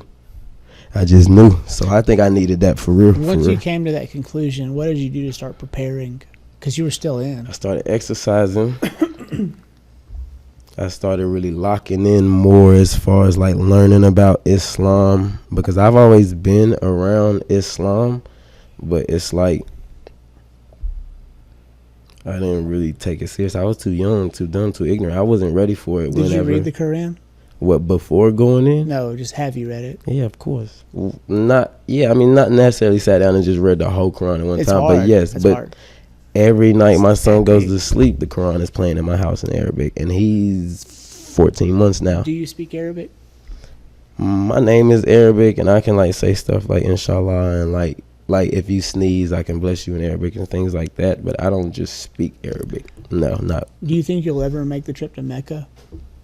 Inshallah, but yeah, I mean, Lord inshallah, willing. it's possible. Lord willing. God willing. My father, he's been, I think, 2 times. My mother hasn't been yet. I'm trying to get her there first before I go, of course. Do you, when you pray, do you pray to Mecca? Do you angle your mat towards Mecca? Mm-hmm. Is that north? You pray. It no matter where you're at. Well, in North Carolina, it's really northeast, but it's east. Yeah, it's east. Huh. But yeah, and when we get buried, we're laying east. We're facing east. See, my family, and we're not putting coffins. We cremate. Really? Yeah, that's just how we've always been. Yeah. I don't know if it matters. What do you think? Yeah, and what do you mean? It's more of what brings y'all at peace. Mm-hmm. Like in life, the thing about religion and stuff, it's just about what you feel, like what brings you at peace, what makes you feel me? Cremation's weird because they end up giving you this box of ashes, and then the family members are like, I don't know what to do with this. But then, my mom's like, hey, when you get my ashes, spread me across Hawaii or spread me across the ocean, and so like we want to do it, but then like my dad's ashes are still sitting in a box 10 years later. And, he wanted to be spread on his high school football field, and I'm like, well, we'll get there. But every time I call the football stadium, they don't answer. We just gotta go. Let's go right now. But come on, we go right after here. It's a long way away. It's in Jacksonville. We'd have to drive. Florida? North Carolina. Oh, well, that's not bad. I know. We get a plane ticket, be there 30 minutes. It'd be funny. That'd be a funny story. Like if that were a screenplay or a movie, like you making me go, because I'd be like, we gotta pick my sister up, and then me and you and my mom and my sister. That'd be funny. We got to turn that into something one day, but and nobody's still our ideas, y'all. But well, let me ask you about ideas. I think this is in the zeitgeist these days. The zeitgeist. A lot of comedians are talking now about how like jokes and ideas and like grand ideas are just in the ether waiting to be plucked. But the muse, if the muse is an entity like death is an entity, the muse is waiting for our minds to be ripe to put the idea in it. Yeah. Do you think that that's happening? Because like lyrics to a rap or a song like are just floating around, and all of a sudden you're like, I got it. Or like a riff on a chord, or like a drum beat, or anything. Like, do you just? I mean, yeah and no. Yeah, it's tough. It's tough. I think preparation plays a big part. Facts. In that, until you're ready, like, because you can't until you're good enough at playing guitar to play that riff. It might not come to you. Yeah. And you might have to go through a series of like music appreciation zones where like you listen to stuff, Yeah. and then finally like that one riff off that one track, I like that. I'm gonna try this. Yeah. And then you realize that one drop down to like a D or a C or a G. You're like, I got it. Some people are just naturally just like, but they can sit down and pick something up at 5 years old and just naturally just do that, if that makes sense. They're autistic often. Have you seen this? The autistic kids who can play piano. They're like blind in their left eye, but they can play piano perfectly at 5. Yeah. Yeah. That's a gift. It is a gift. They're very much gifts. That's a gift. Yeah. What do you seem to be very much a man of God. Never mind like what a faith or affiliation of faith you have. What do you say to an atheist when you come across an atheist? What's your take on that? I mean, I don't like anybody I meet that's a part of any religion, in any religion, believes in any religion. I don't ever try to preach to them unless it's like they're asking me information. If they're not asking me, then I'm not going to pretty much give it to them. And if the atheist isn't trying to, you feel me? Well, what I'm getting at, sometimes you come across a Megan Rapinoe who's just like blaspheming her beliefs onto the airwaves. She's like, well, there isn't a God, blah, blah, blah, blah, blah. If you believe in God, you're stupid, blah, blah, blah. And you're like, stop. Like, why do you need to do that? I'm not saying if you don't believe in God, you're stupid. Yeah. I'm not ripping on an atheist viewpoints, but you find a lot of really loud atheists out there sometimes, and sometimes they're coming right at you because you've got Arabic on your head. I mean, it's right there. People will know. And I did this because when I was going through my mental health through my kids with my kids and my lady, and I was explaining to her I need help, and she wasn't hearing me. I had went and got this tatted because my mother has 8 kids, and this says Bismillah ar-Rahman ar-Rahim, which means in the name of God, the most gracious, the most merciful, which means everything we do, we have to be thankful. We have to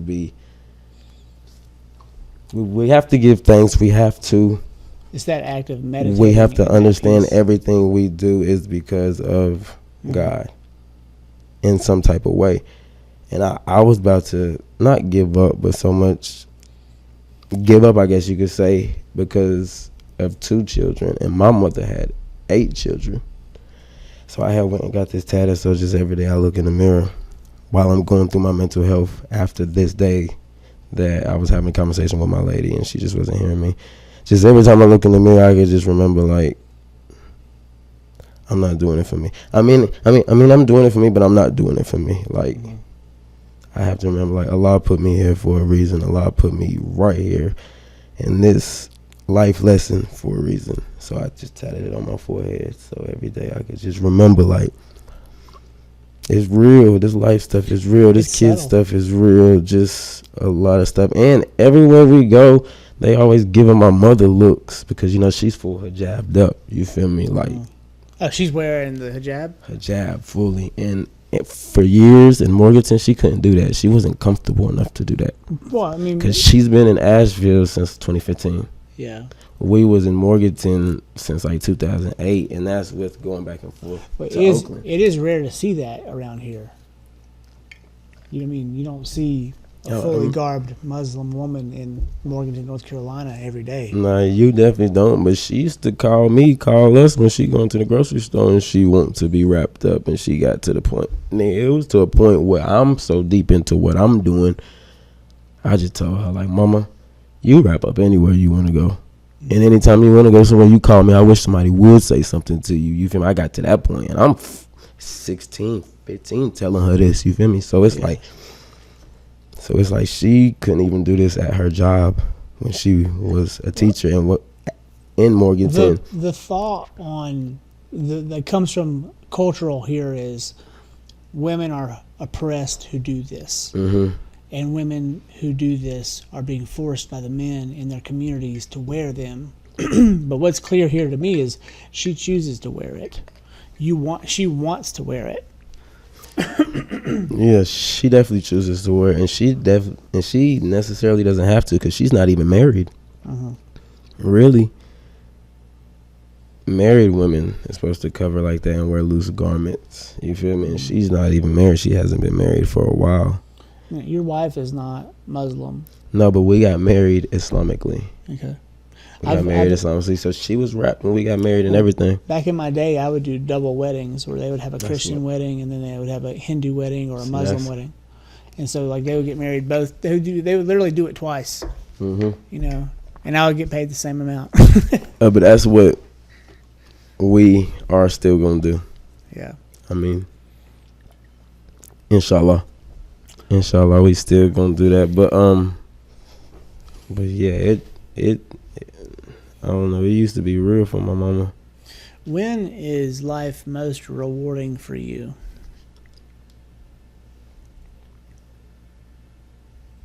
When do you just like go, God, finally? When I make it home every night. When I'm able to see my kids and talk to my kids like in any type of real way. Anytime I get to talk to my guys who I'm trying to get out of certain situations, I'll be like, God, finally, like, I'm here. I can, you feel me, put a lot of energy into this right now while I'm here. A lot of times, whenever I secure the bag and bring the bag home for my family and we're good and can make sure people that are around me are good. Anytime I'm in the gym, anytime I'm listening to some music that I can just relate to and that makes me get cold chills because I can relate to it so well. Yeah. Whenever I'm giving dua, like I'm praying or just having a moment where I'm fighting with my PTSD, like, why is your bitch ass going through this mood swing? Get out of it and whatever. But that'd be hard. That'd be hard. Do you ever take breaks from smoking weed? Like, just like take a month off? Whenever I was on parole and probation, I would smoke for 15 days and stop for 15 days every month. And it would work? You could get because I clear my system. Just 15 days, that's all I need to clear my system. The reason I brought that up was... But since I got... go ahead, sorry. My anxiety is often exacerbated by cannabis. I find myself like getting like in my head because of the weed. And so I often will like try to take a break, and sometimes I can take like 3 months off, 6 months off. 6 months is long. But then I find myself back on because I enjoy the creative process I find on it. Facts. You know, I enjoy my routine is often microdose mushrooms, smoke a bowl, go ride the bike for an hour, or go to the gym. Then I come back and I work, and that puts me in a really good headspace to be creative, to create the stuff I need to do. And then I'm also kind of methodical in my ability to like get like organized things done. I don't know what that is, but maybe that's just me. By then the weed's worn off, I think. If I try to give it a rest that long, the doctors is going to try to put me. The doctor's been trying to put me on anxiety medicine and antidepressant medicines and all that. It's going to ruin you. Exactly. It's going to put you in a real bad spot. Since I was 15. Why can't you just smoke weed? And even since then, I never, even in prison, they were trying to put me on stuff, and I never, ever let nobody put me on no type of chemical medicine, whatever. And that's because my mama, I think, of course, because she's like, everything she eats organic. Everything in my house is organic as far as milk, ketchup, sugar, like honey, like cereal. She got that whole milk. That. So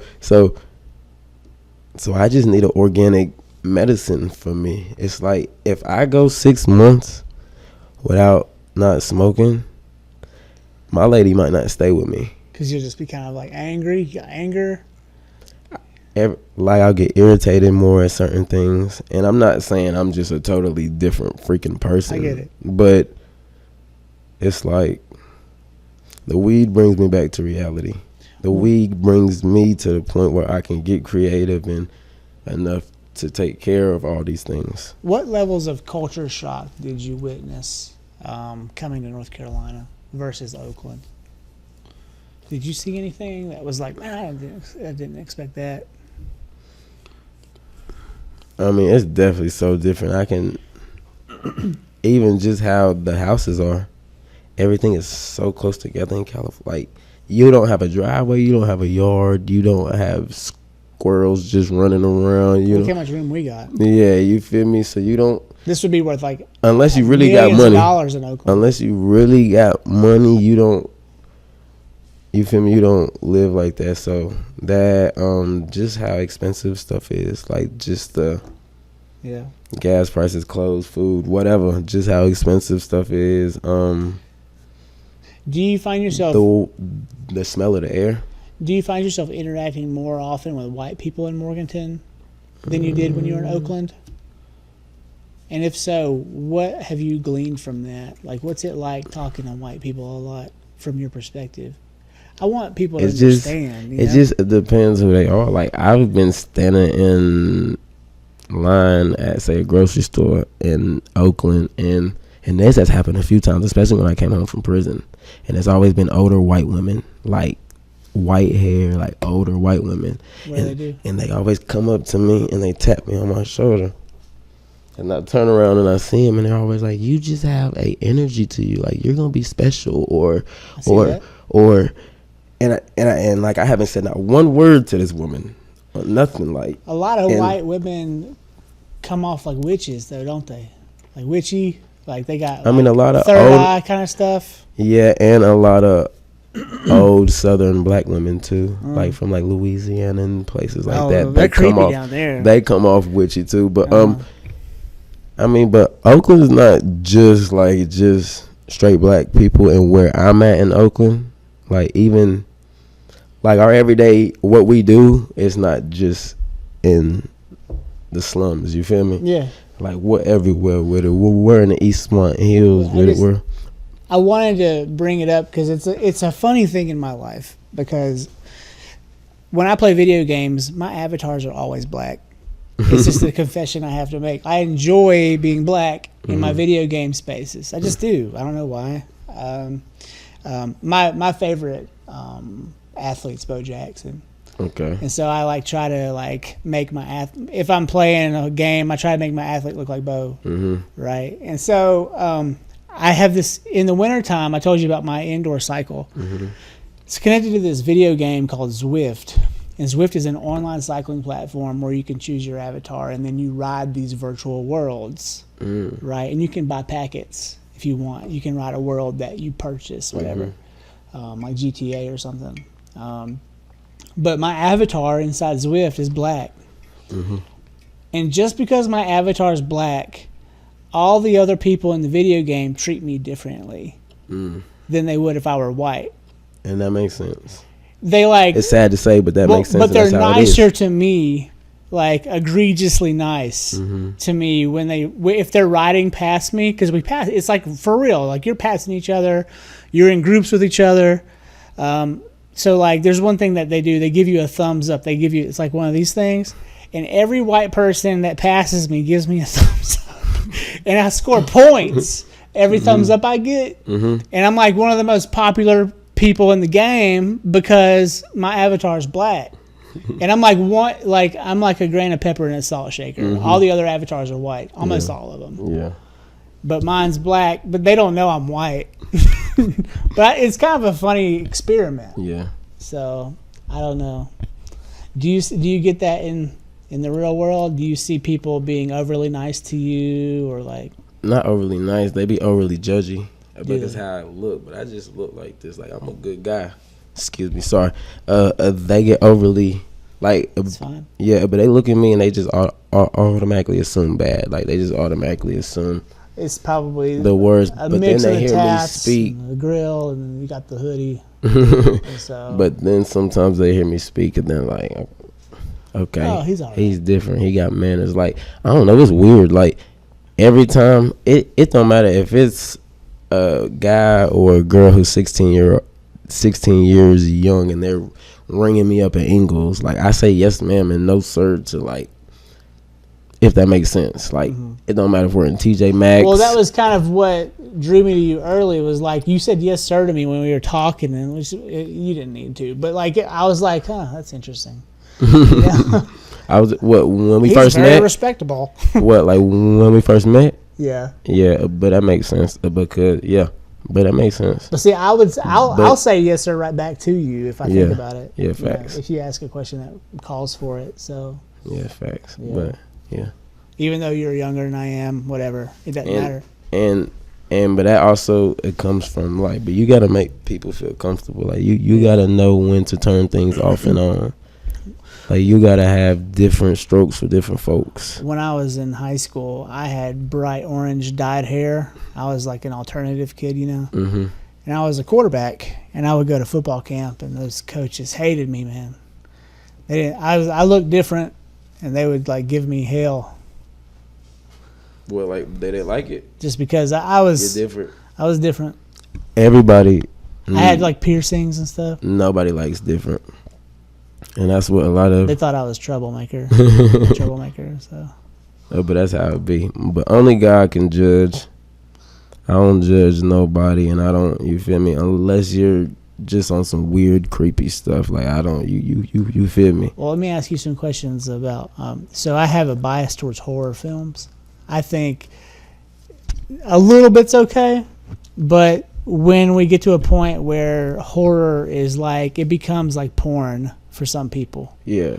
Have you ever like noticed that? Yeah. It's like some of the movies are just like too much. Yeah. And then there are people who get off on them, and you're like that's a red flag. Yeah, it's weird. Like, and of course, like, I don't know. The only people that shouldn't exist in this world is rats and rapists. But that's just my opinion. That's just me. Unless you just out here doing crazy ass stuff like just robbing innocent people, just hurting innocent people, you feel me? But as far as like what I'm talking about, weird people got to stay out the way. Like, you live in an area now. I don't know what it was like in Oakland, but here you're like, I always lock my door. It's just a habit. You said that. Yeah, I said you sounded like my dad. Yeah. Well, my dad always locked the doors, even when we would go to church. He's like, that's when they get you. That's when you're in church. He was right, but. You live in. But that's when who gets you? Like just anybody or just robbers or who? He would just say they. Yeah. The proverbial thief would find a way to like come get you while you're at church and steal your stuff. But I remember watching my dad get his car robbed when I was a kid, so he had reason to think. And so, but I don't know where I was going with that, but I just think it's interesting. I lost my train of thought. I think I'm getting a secondary buzz off you. I should probably go ahead and hit it. And because we're having a great conversation. Of course. This is for both of us. For sure. I'm going to ask you a question off my sheet. I haven't even looked at it. Okay. I've already touched on that.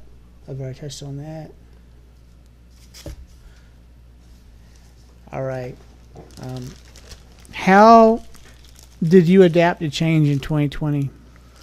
2020? Yeah, from 2020 to now. 2020, I was in prison. I had a year left on my sentence. I was just getting into my discipline mode. So I wish I could get back to that discipline mode.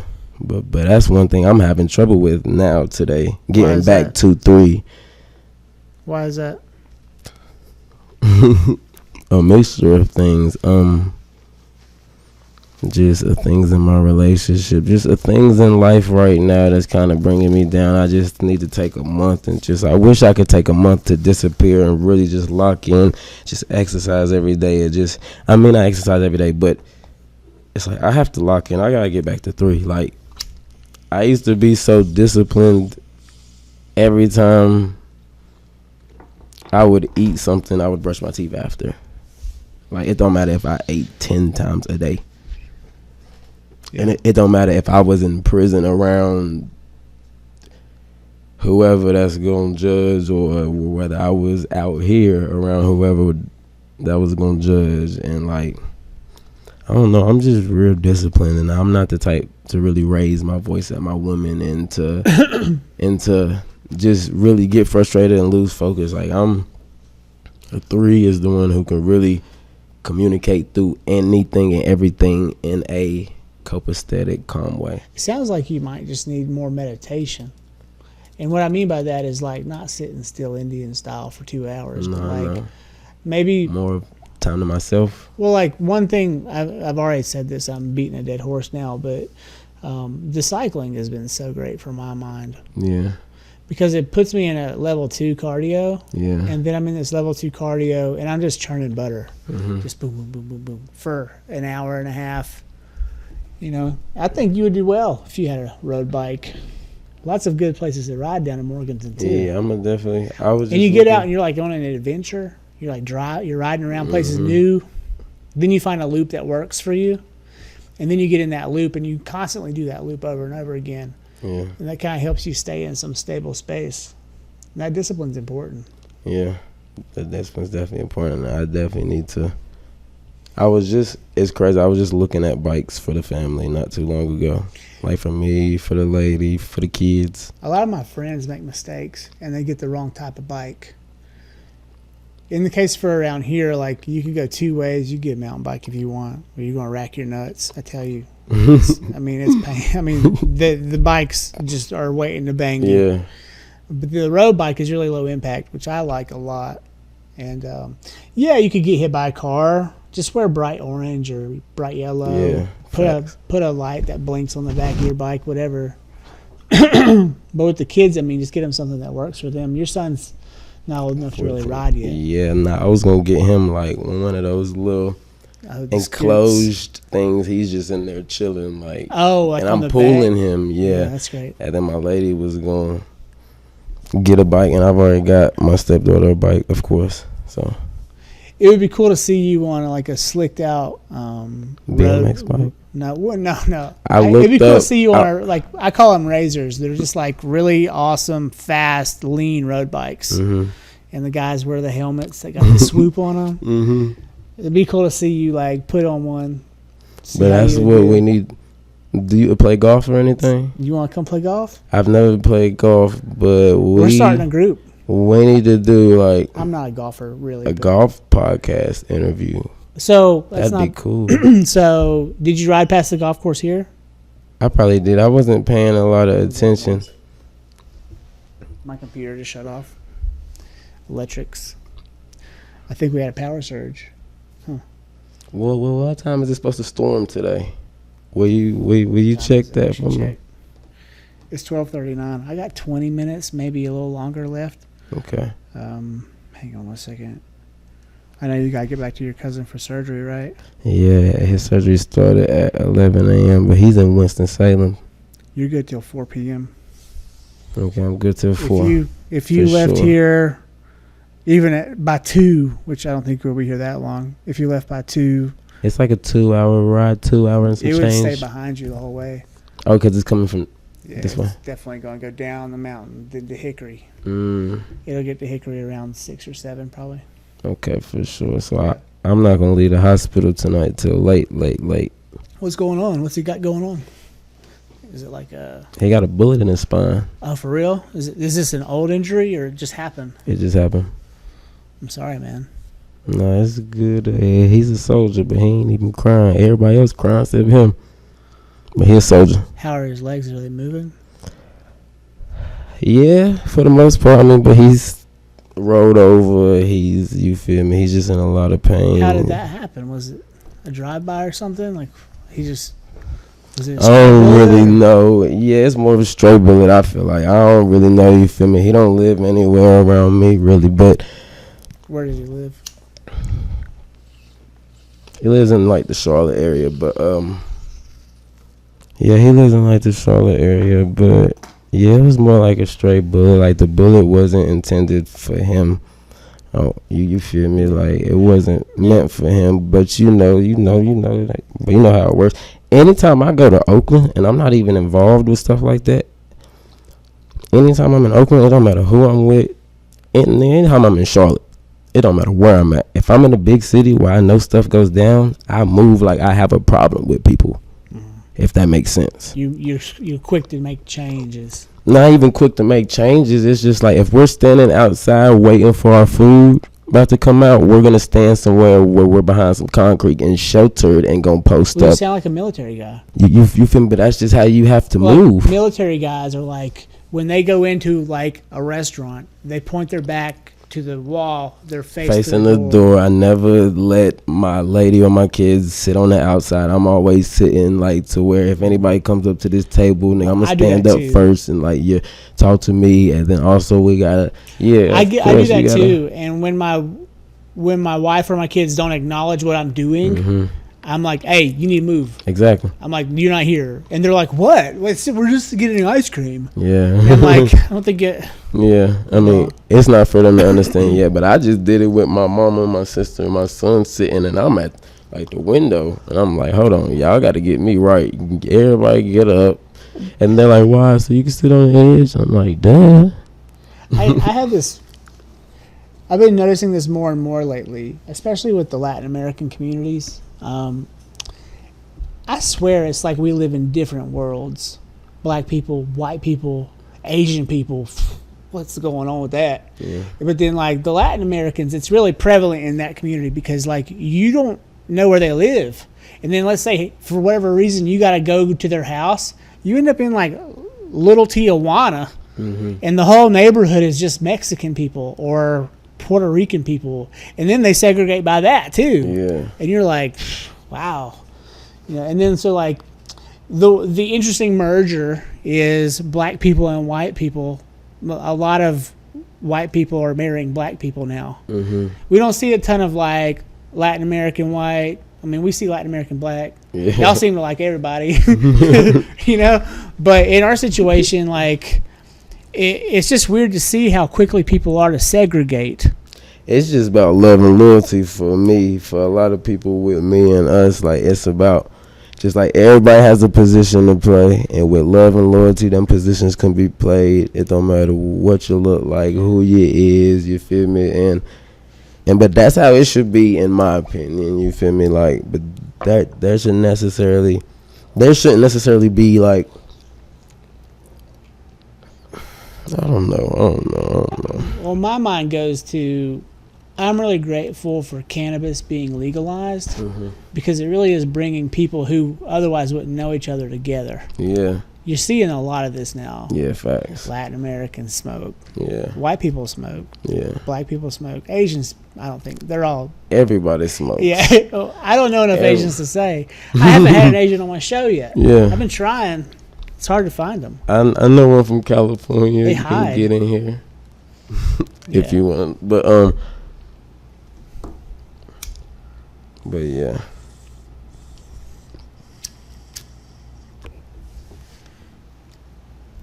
So last night, I think he smoked me under the table.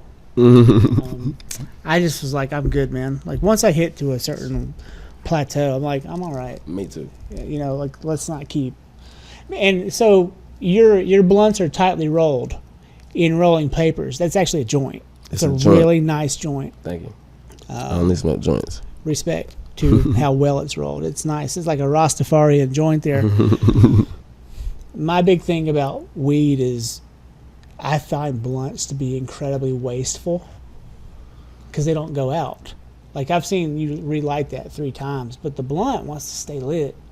And it just like burns. You're burning like a half-eighth at a time, and you're going through lines of cannabis. Like, yeah, if we wasn't having a good ass conversation, but this shit would have been gone probably. But it's you feel me? I'm just not as focused on it because we just rapping. But my thing is like I can't stand seeing it being wasted so fast. Yeah, And I'm just like you. I never get to a point where I can't protect myself or protect who's around me. Yeah, well, And I'm a smoker. I don't drink, but if I do drink, I guess that's when things get bad, is when the drinking starts. I mean, if I drink, the next day I'm gonna be bad. I'm gonna not be able to take care of nobody, help nobody. I'm gonna be somewhere hurting. Like it's just, it makes me feel so. I don't often get to a point smoking weed where I'm like I can't control myself. Yeah.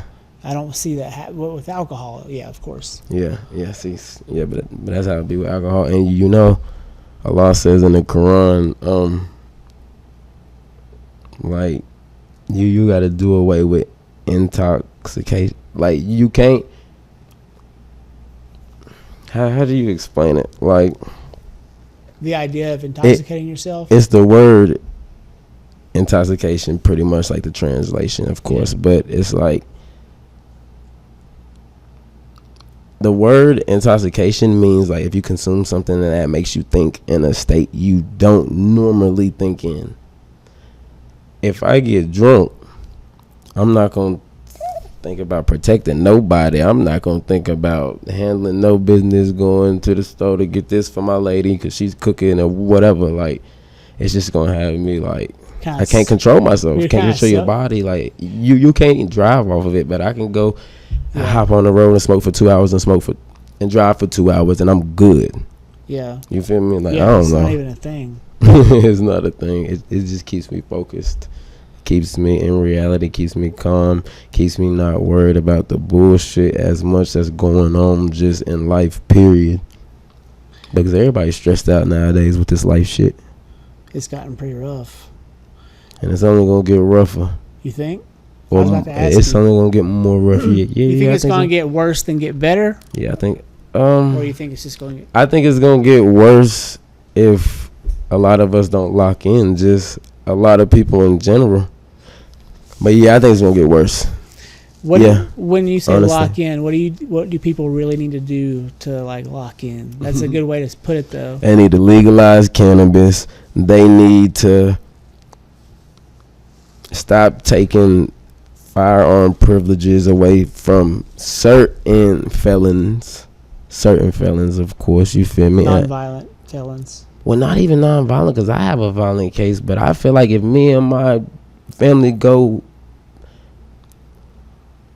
camping, I should be able to bring a Glocky or something, like just to hold us down, or a rifle or anything. Like, I bring a machete instead. Like, that's how I gotta move. My lady gotta have her legal firearm, and I mean, she's a country girl and stuff too. I know she's gonna shoot something, a bear or anything, anybody trying to harm us. They're here on the property a lot. Yeah, the bear are back here. What they, black bears? Yeah, big. But you gotta show them. I gotta come out here and we gotta do a bonfire or something. 8-9 times your size. Dang. We're gonna have. That's the life, though. You feel me? That's the life. It's nice. It's nice. I worry about the girls. I could get you some cane corsos. What's cane corso? Cane corsos are dogs that fight off bears. We have plot hounds. We got it. Okay, for sure. Let me know. Send me some pictures of some puppies. Okay, for sure. Well, right now they're going on sale for $800 a pop. That's with papers, and usually they're $2,500 or more. And how do you spell cane corso? Really, it's pronounced Cane Corso. I'm pretty sure CANE space. Got it. Yeah. Came up. Google knows what I'm looking for. It's a good looking dog. And man. the ears already clipped, tails already clipped. $800 a pop. My boy and Shelby got them. Right there. You feel me? And they. You feel me? I was just about to get two, but where I'm at right now. Are they that big? They can get that big, but I was just about to get two, but I do outside dogs. I do guard dogs. You feel me? Like, everybody got a position. My dogs got a position. But that's right. The invisible fence they was gonna come put in wasn't gonna be strong enough for them, even at the strongest they got. So I gotta wait till I get us some land and get our little shipment container home built, or our barn dominium home built. You feel me? And then just get some. You feel me? So that's what I gotta wait on. Cane Corso can get up to 110 pounds. Lives 9 to 12 years. And if you don't give them all them bullshit shots and you don't feed them that bullshit dog food and really treat them like a healthy being, they gonna get big as hell and they gonna last longer. And like, the only shot you really need to give a dog is like rabies shots and some worm shots. The doctor be calling you to have you come do, well, the vet be calling you, having you come do all this extra stuff because your dog needs this and needs that, but they just hustling. I respect the hustle, but hustle somebody else. You feel me? Like, a hustle to people that's hustling y'all, scamming y'all. But like, if you get them and you treat them right, but I want to see and learn about the dogs you have, if they are known for fighting off bears also. They're the same. But so the Plot Hound is the North Carolina state dog. We didn't mean to do that. We just got them and found that out. But the Plot Hound, is roughly 55 to 85 pounds. And then, that's a good look at a plot hound up there. Okay. Really healthy animal. So it looks like the one I seen outside, but that you can tell that's older. My boy dog, he passed away at 14 last March. He looked almost just like that, only bigger ears. Those are hunting dogs. Very much so. Very much so. Those are some hunting dogs. I'm not a hunter, but this one time I was at the bottom of the drive. We just gone for a walk. I had both dogs with me. Come up on the property, 4 bear on my property. 1 down low, 2 up high, 1 in the trash cans. Big Mama was one of the 2, and she was up highest.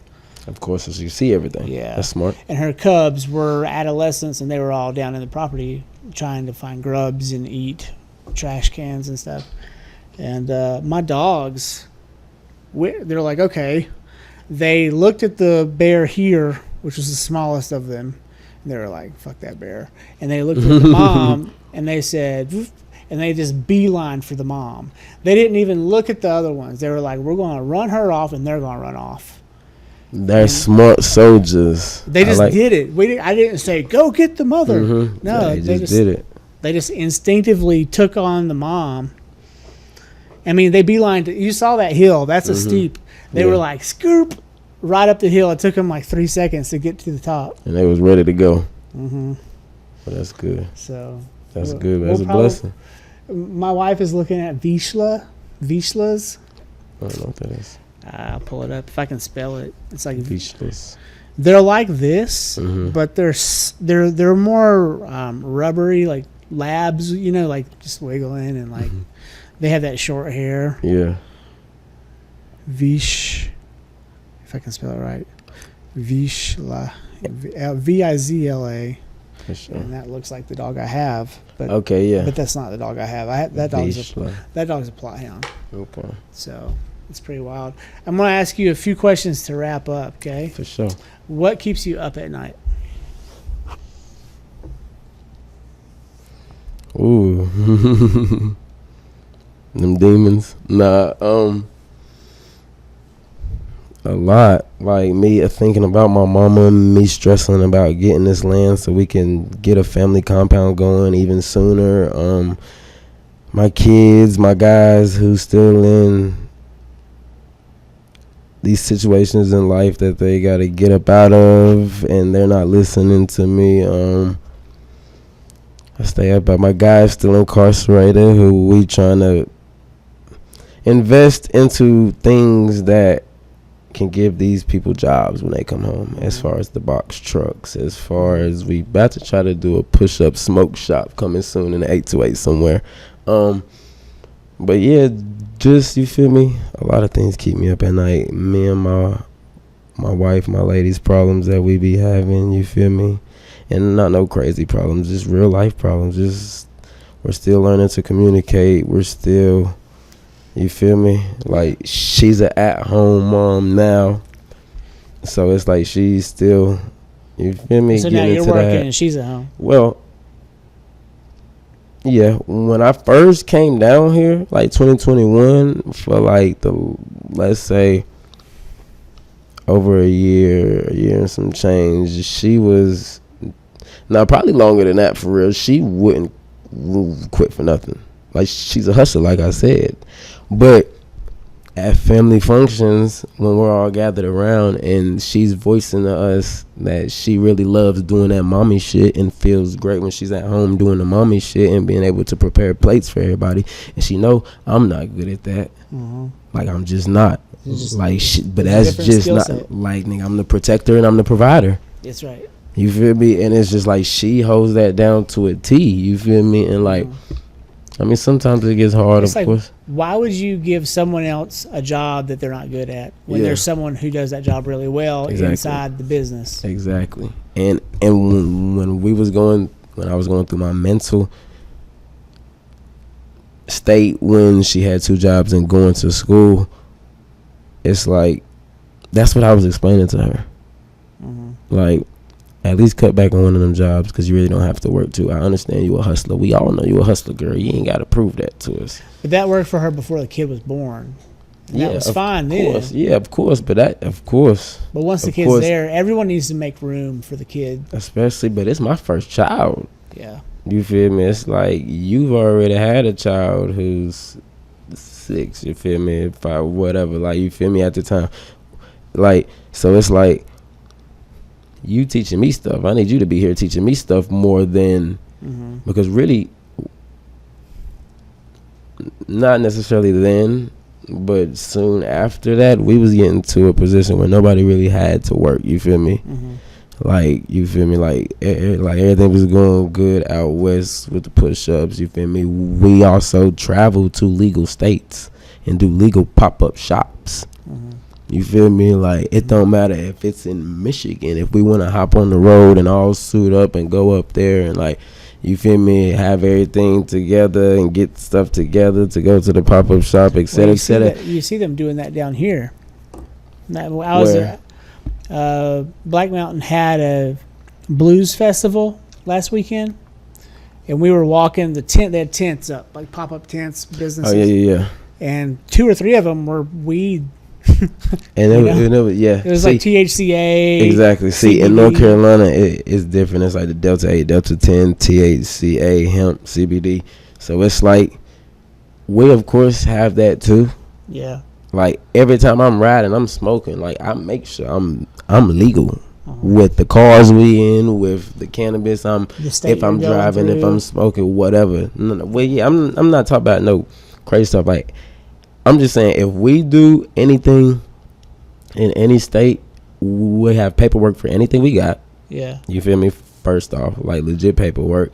And anything in North Carolina, 9 times out of 10, we have our hands on is like some hemp, THCA. Like, we know the guidelines for North Carolina.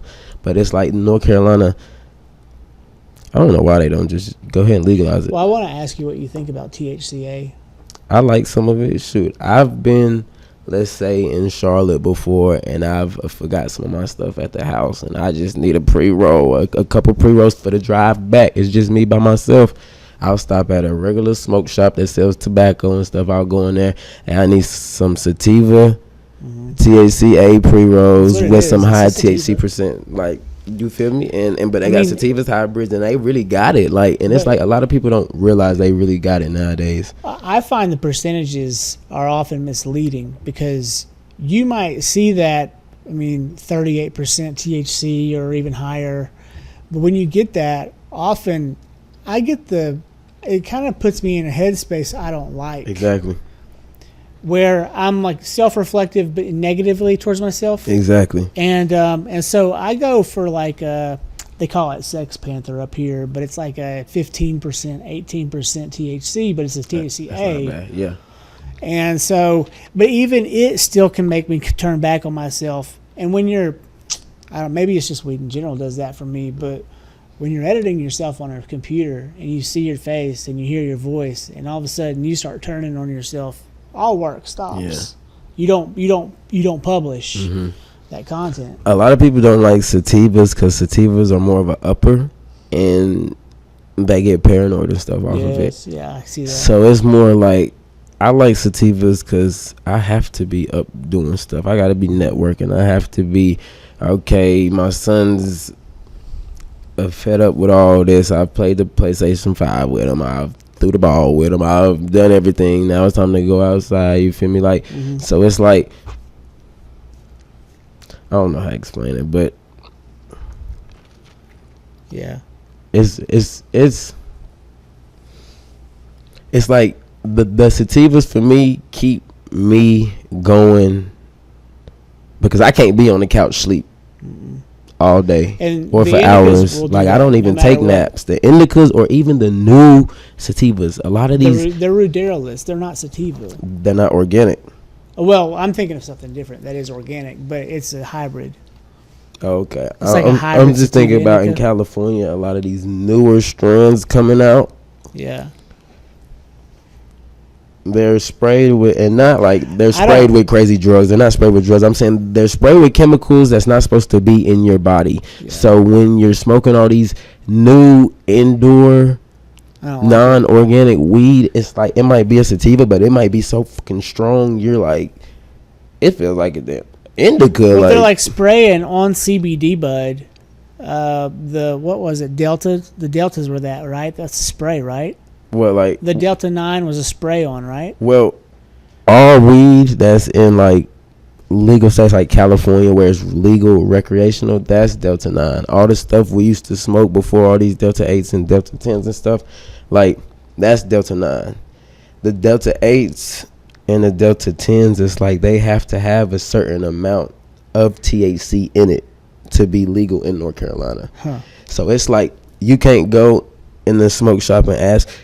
You could walk in the smoke shop in Asheville and it's all these jars and it's different strands and you can pick what you want to smoke and they'll boom, give it to you. And it's like it has to have, it can't be no 35, 36% THC, this crazy stuff. Like it has to have a certain amount of percent of THC and et cetera, et cetera. But me, I like the sativas.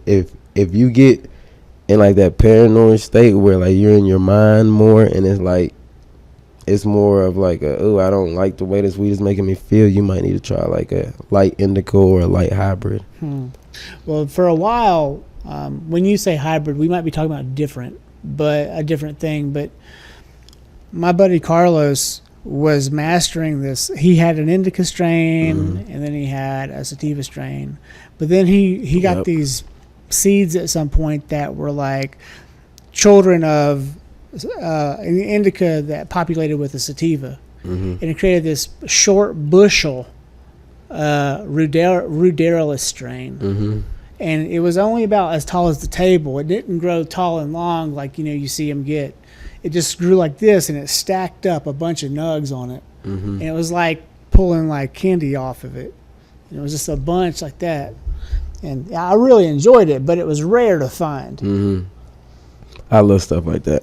Like I love just the whole cannabis business, like as far as even in California, like just anything about it, like bro, how they grow it, how they cut it, how they weigh it, how they dry it, everything. It's a whole industry that just finally has popped online, and it's created how many jobs? Like at this point, a lot for of people jobs. who otherwise wouldn't be working. Yeah, facts though. And because a lot of pothead type people, they love working in the field or working with the hybrid grow with tents and stuff, and it's like a really solid hobby for them. Yeah, I mean, they're finally being given the chance to do something that they couldn't do 20 years ago. facts.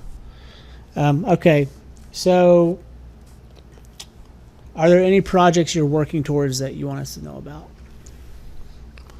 A clothing line coming soon. I'm not gonna say the name of it. Inshallah.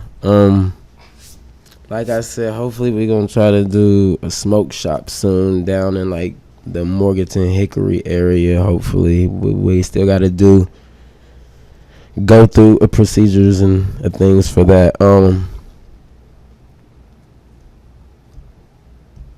And hopefully these school drives is coming soon, like school giveaways. Tell me more about the school drive. Like every August, like just have shoes, backpacks, and school supplies, and just give them out. And free haircuts, like in that same setting. When you start doing that, you need to do a social media campaign showing it. Yeah. Fast flyers and all that promotion, all that. Let people know sure. it's happening. Yeah, for sure. Like a month in advance. Because there'll be people who would be coming because they need things. But exactly, I want people who really need help to come, like who really genuinely, their family, their mother, whoever, for whatever reason, that really needs it. Like I don't want people coming people could come and support and be out there and support, but I don't want people coming just trying to get all the shoes and school supplies and backpacks, and they can really get this stuff. So we just gotta do it right. Have you spent any time like in the school system down where you are?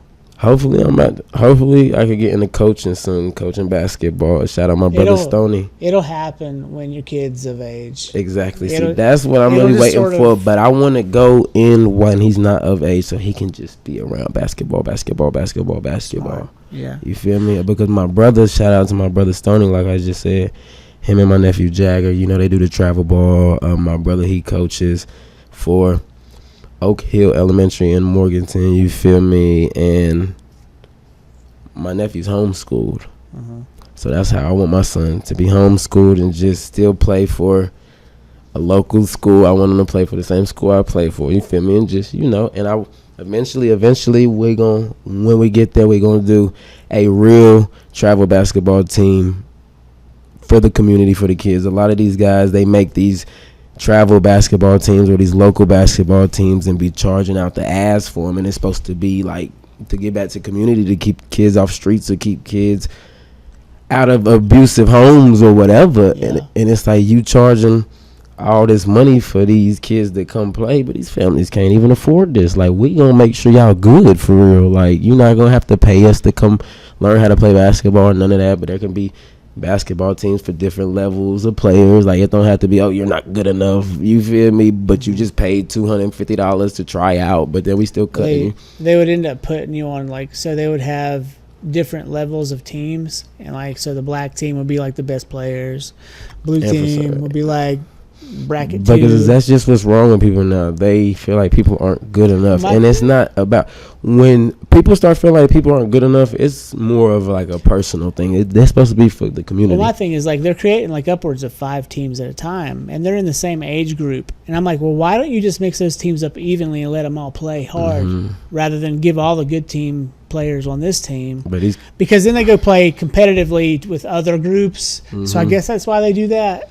But for me, it's like, if you're doing interleague play in general, you should have a couple good. I mean, Scottie Pippen could have played by himself, but the Bulls had that big team. If you just split up Jordan, Pippen, Rodman, you split them up, then all of a sudden you got like a lot of kids playing at a higher level because they're playing with better players. Once you get to the pros, you want the Bulls to be the Bulls, but it's kind of funny. Get them there, and it's just a lot of these coaches be taking it personal. They be trying to cuss at these kids, like, and just do the most. And it's like, you can't do that to the wrong kid, but somebody gonna knock your teeth out. You feel me? Like, because they're getting, especially in football. But these football coaches with these kids that's like 8, 9, 10, 11, 12. I mean, yeah, some of them is tough, but don't be pushing them and all that, nigga.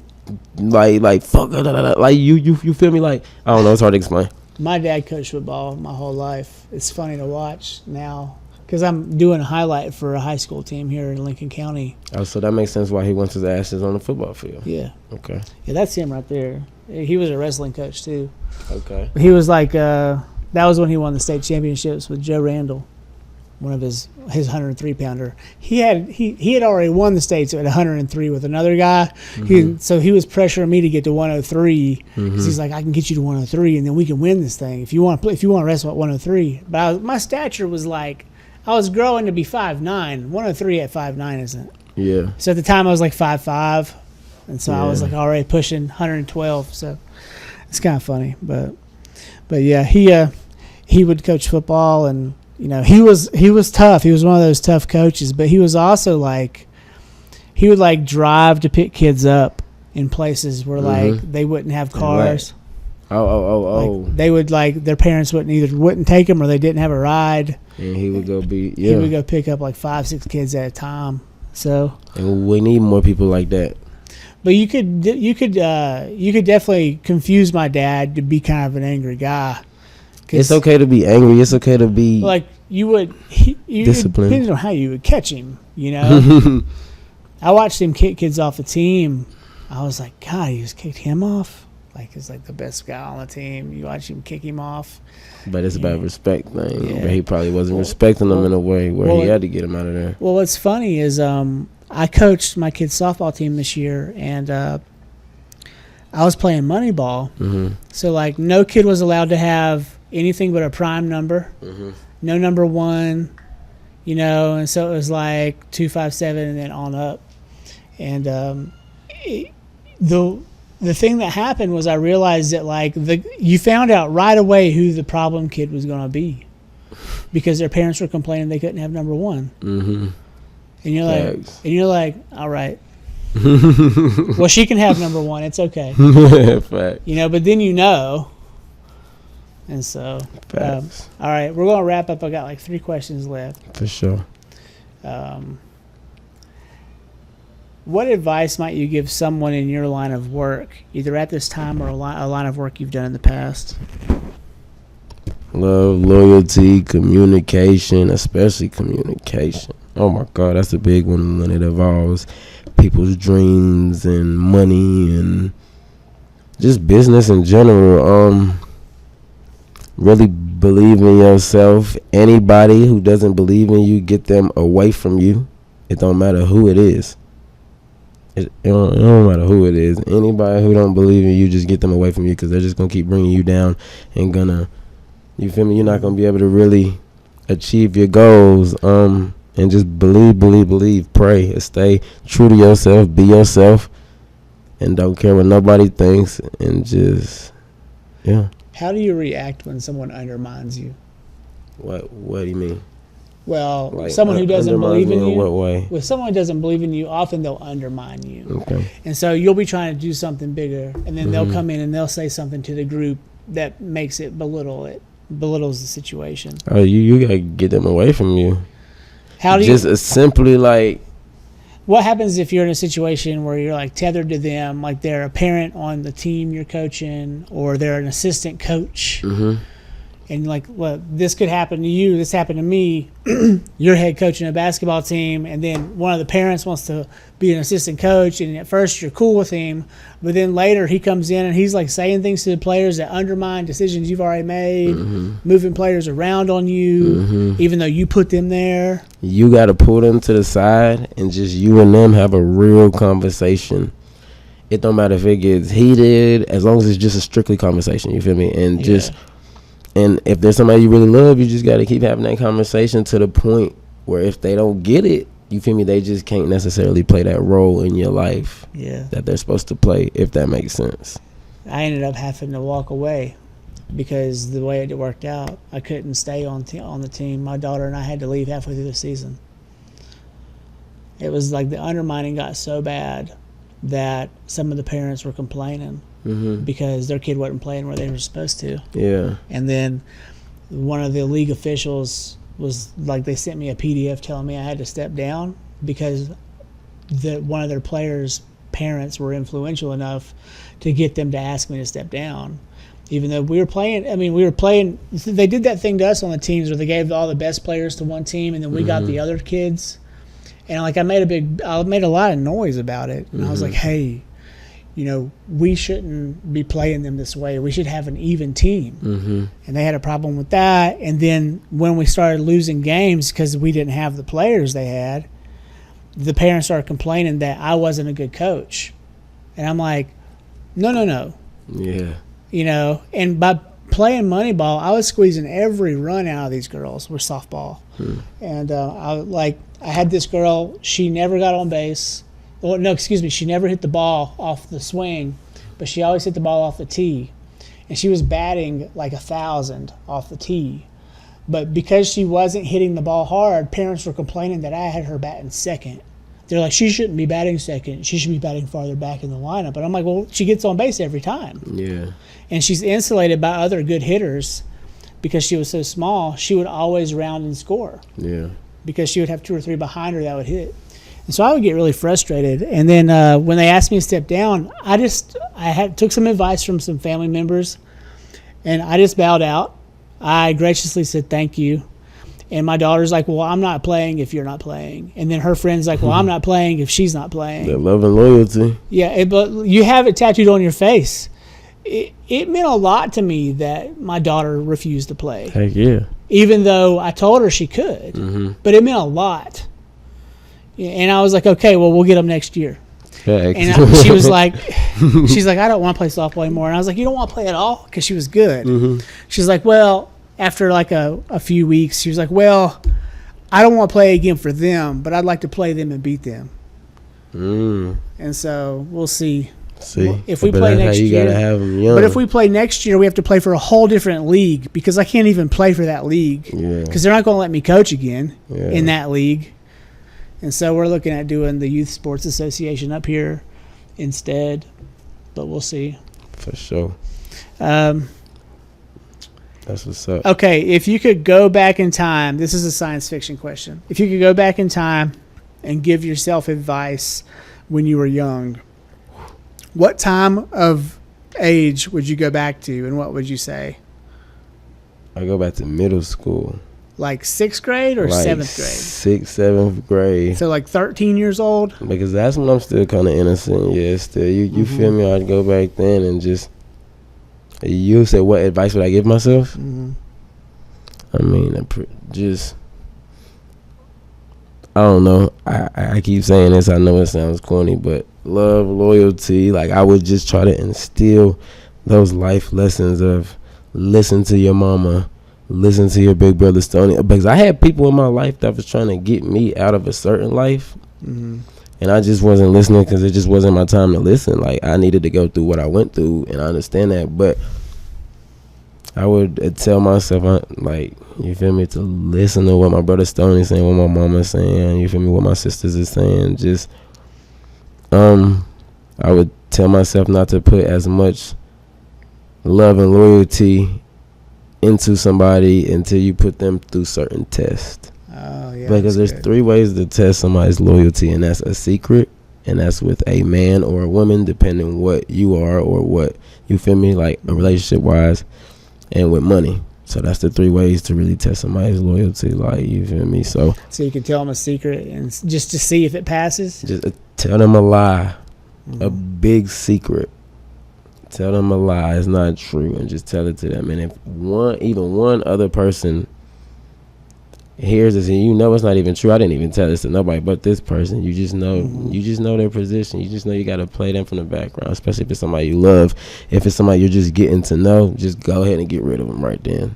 Like, not hurt them or nothing crazy, but just like walk away from them in life. Like, just let them walk a certain way, one way, you go another way. And as far as money, you just leave some money around somebody. Even if you put cameras up, like, an environment like this would be perfect. You feel me? Like, just to have some cameras to test people. Like, you feel me? Like, you know, It's just like any of my people could bring $100,000 cash to me. That. I gotta go to the bathroom. Leave that. No, cash especially. If you can, or something valuable like jewelry, or just let them have access to just, I don't know, not necessarily have access, but for instance, my guys, anybody, my mama, whoever, you now, anybody who I really am locked in with can bring $100,000 and tell me to go put it up, and I can go put it up in a safe haven where I would keep $100,000 and you could go leave for 6 months, go leave for a year, and you can come back, and this $100,000 either gonna be more than $100,000 or it's gonna be your $100,000. You feel me? Like, and it's just like, I mean, of course you don't got to use that much money with a test, but I'm just saying, like, you just leave some money around somebody, it's and like, if people play with that, people have done that to me. They've left money around to see if I would take it. Or if when you count your money, when you count money, or you have a lot of money and you're counting it or something, if somebody's around you and they're just like, just on it. Like, I was always taught, when somebody's counting their money, you leave the motherfucking room. Mm-hmm. You feel me? Like, if you just sitting in their face trying to be buddy, talk about the money and all that weird shit. It's like, you don't want to watch them pull their dick out. Yeah, like, it's like, so they're just, you feel me? Like, unless you're like all counting money because you just finished a job and you're like blah blah blah blah blah blah blah blah. That's different. But that's different. But y'all are in on it. But. Exactly, that's different. But yeah, but there's just levels to it. But there's a lot of things I would tell myself though. A lot of things. I'd have to give you an hour. I had a question. If you showed up looking the way you look today, I want to call that a Cubs hat. Probably. But then, like, tats on your face, Thunder hoodie with Jordan on the side, which I like that. That's cool looking, dude. Thank you. And you showed up to your 13-year-old self, and you saw yourself like you are now. Like, how would you react? I'd be probably taken aback. Like, damn. I'd be like, dang. It's like when Ron from Harry Potter saw himself in the mirror. You know what I'm talking about? I love Harry Potter. He saw his adult self playing Quidditch. It'd be real.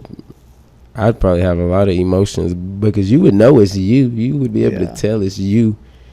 I'd probably have a lot of emotions going on as that little kid. Like, when I was 26, I was just desperate for advice because I was surrounded by people who didn't do what I do, right? And they would be giving me advice like, you should shoot weddings. It's like, nah, you shouldn't shoot weddings. Like, that's not a good idea. It's going to take you down a road that leads to a dead end. You got to shoot my wedding. I'll show you, sure. For sure. We can put some money in your pocket, for sure. I still do them, but like, the when you try to do that, what happens is if you try to make a career of that, it becomes your life, and you're like, this is stupid. I hate doing this. You know? And you gotta love what you do for work, so that makes sense. Yeah, so that makes sense. And so every once in a while, it's nice to do one just when you can. But like, I don't pursue them like I would have when I was in my 20s. Yeah. But I didn't know what to do, and you know, photography is one of these weird niches where there's a bunch of sub niches niches inside the skill set. And so photography, well, all right, you can go into motorsport, you can go into commercial, you can go into weddings, you can go into film, anything. And so, but then it never ends. Well, what kind of film do you want to be a photographer for? Do you want to do science fiction? Do you want to do, So did you go to school for that? Yeah. My sister, TT, not the attorney, my other sister, she went to school for photography at an art institute in Chicago, I'm pretty sure. I was in prison at the time. I got accepted to the Art Institute of Chicago and did not go. I went to UNC Greensboro. So where my sister went. And they had a really good film school. And so that's where I went, and I enjoyed it. But when you get out, you really are a fish out of water. Yeah. Because there's, like, unless you move to New York, LA, Chicago, Atlanta. Now Atlanta's big. Back then, Atlanta was nothing. Yeah. You don't really know what to do with yourself. Yeah. And so I floated around in North Carolina just doing motorcycle stuff and then weddings on the side. And it was hard. It was really hard. I wish I had had the chance to, get someone in there who could tell me what to do with myself. Because if I would come to myself now, I'd be like, hey, Bruce, listen, And that's why we got to get in these communities and just talk to the youth. Yeah. Because the youth is us. Yeah. And we can talk to them about mistakes and about just how real life can get. And just, we got to talk to them and get them that advice that we can't give ourselves. I have this idea to build a bunch of trade schools in the area that would be dedicated to understanding small business. Because in small business, you do so many different things. You're your own website designer. You're your own photographer. You're your own broadcaster. You're your own marketing manager. List goes on. You're designing labels for, products. You're designing the way the can looks in your case. And so you're doing all these different things. And so you need to be a Swiss Army knife when you come out. You don't need to know one thing. Like, I didn't need to just learn photography. Yeah.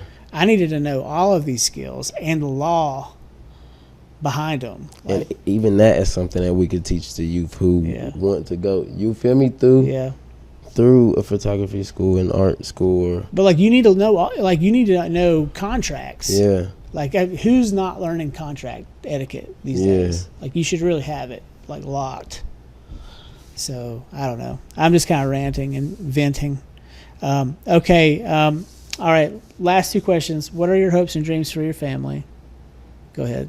And then any final thoughts? To own like a 20, 30, 40 acre farm somewhere in the area we're at, the 828, and just have my cane corsos and my goats and my bees and just everything we need right there, and just have condominium homes and shipment container homes for my brothers and sisters and my mother and me and my family, and just have family where if my kids are going through something at my house, they can run to their auntie's house and go vent and just be, you feel me, have our four-wheelers, our deer stands, our guns, our machetes, and just be living life and smoking our cannabis and just being successful in all type of legal things, you feel me?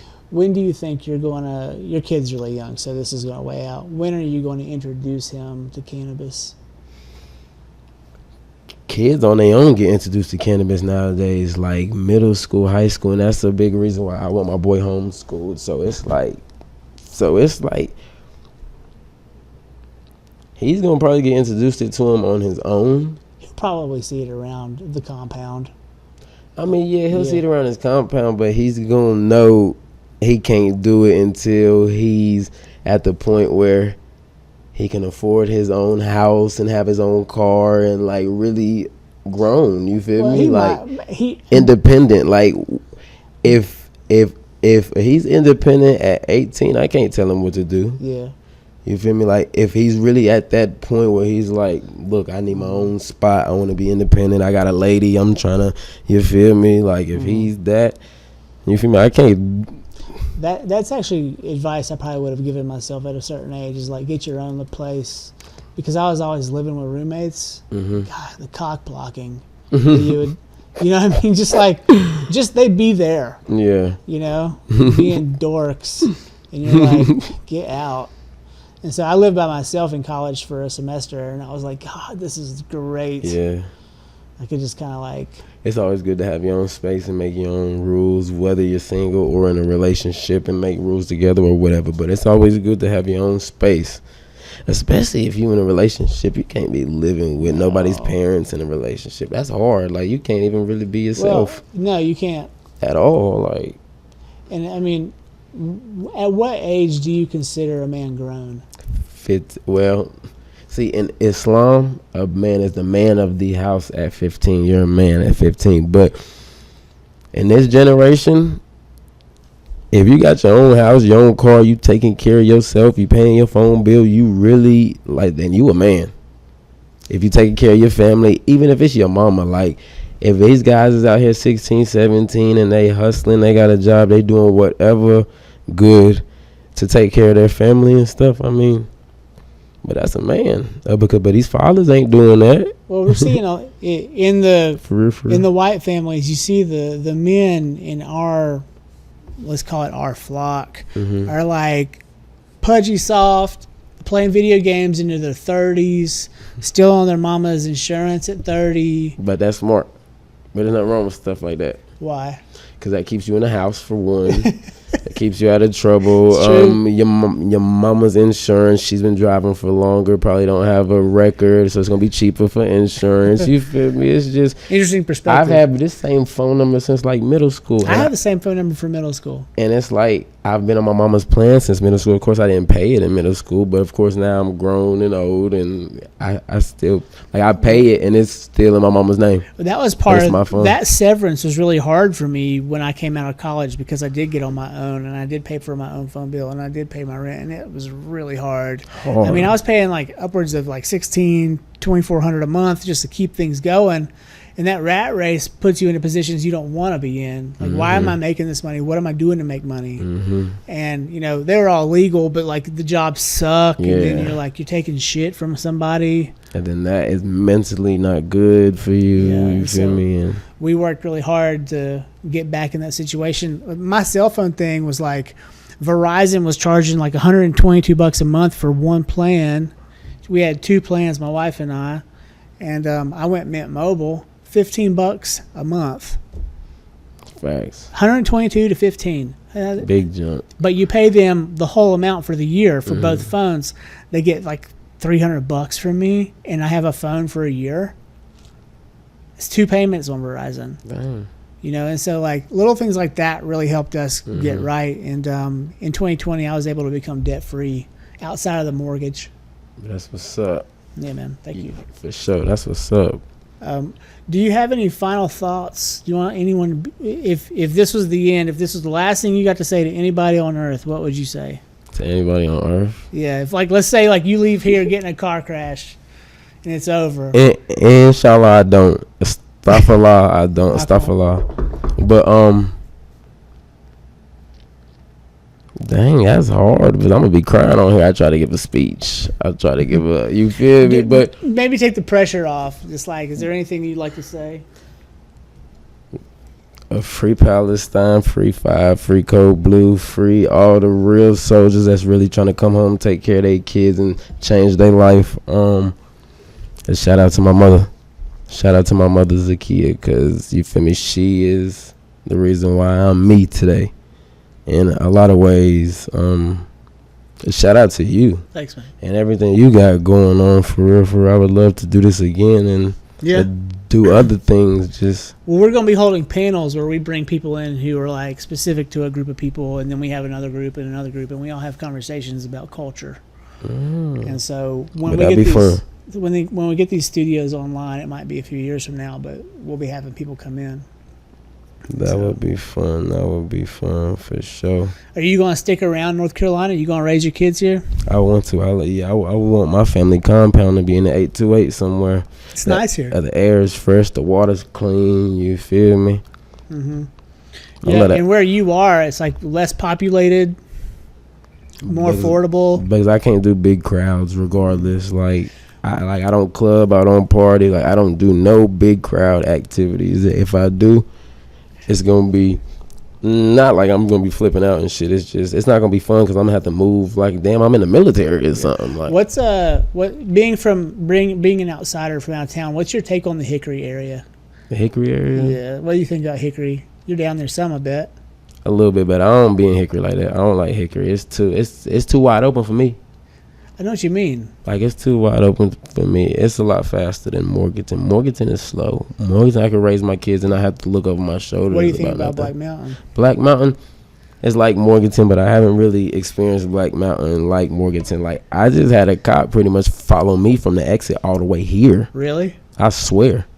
But if I would have been in the Audi, it probably wouldn't even been. Or if I would have been in the Audi, him seeing how I look, he probably would have been like. But I just had a cop follow me from the exit all the way here, pretty much. So it's just like. Was he a Black Mountain cop or was he a trooper? He had a black and silver Durango SUV, so Black Mountain cop. Black Mountain. Yeah, but it's just like. You're from out of town. I guess they know when you come. But I'm here every Sunday visiting my family. You came in the Continental, right? No, it's a Mercury. The old school Mercury. Looks like a Lincoln. See, I got one tatted on my leg because where I'm from in Morganton, my aunties, cousins, everybody, and they're not my real aunties and cousins, but love and loyalty, you know. They all had them. Everybody had them as like a starter kit. But that was my first car when I came home and was getting on my feet. That's elite luxury. So luxury. So I got the ashtrays, the ash bowls. Excuse me. I got the ash bowls in there and stuff. But yeah, it's luxury, but I've put a lot of money into it. Well, you put like so there's this thing I do. I don't know if you saw my Escalade, but it's 20 years old, and it's elite luxury. But I bought it used, and so I got it for like $6,300. But it's an Escalade. It's like the same Escalade in the Ludacris video from 2003. Exactly. Okay, so one he was in actually. I'm kidding. That'd be great, right? Yeah. But I don't know. I just think it's interesting how you can get these amazing vehicles for less, and then you drive around in them, and people don't know any different. Yep, they don't. And I like it too because everybody assumes you broke or you just don't got nothing going for you. Especially everybody around my area and where we be at in Charlotte. Like a low profile. So I mean, not even necessarily low profile because we have more than one car, but it's just like you can run up the mileage and do anything in that car. And if I scratch it on a tree, I'm not gonna be worried about it. You feel me? Like you can, like it's, I don't know, it's different. You could just, but now when it's storming and stuff like that, we going long distance. You gotta take. I don't know. I should have drove the Audi, but it's good. You'll be okay. Yeah, we gonna be good. We're gonna be good, inshallah.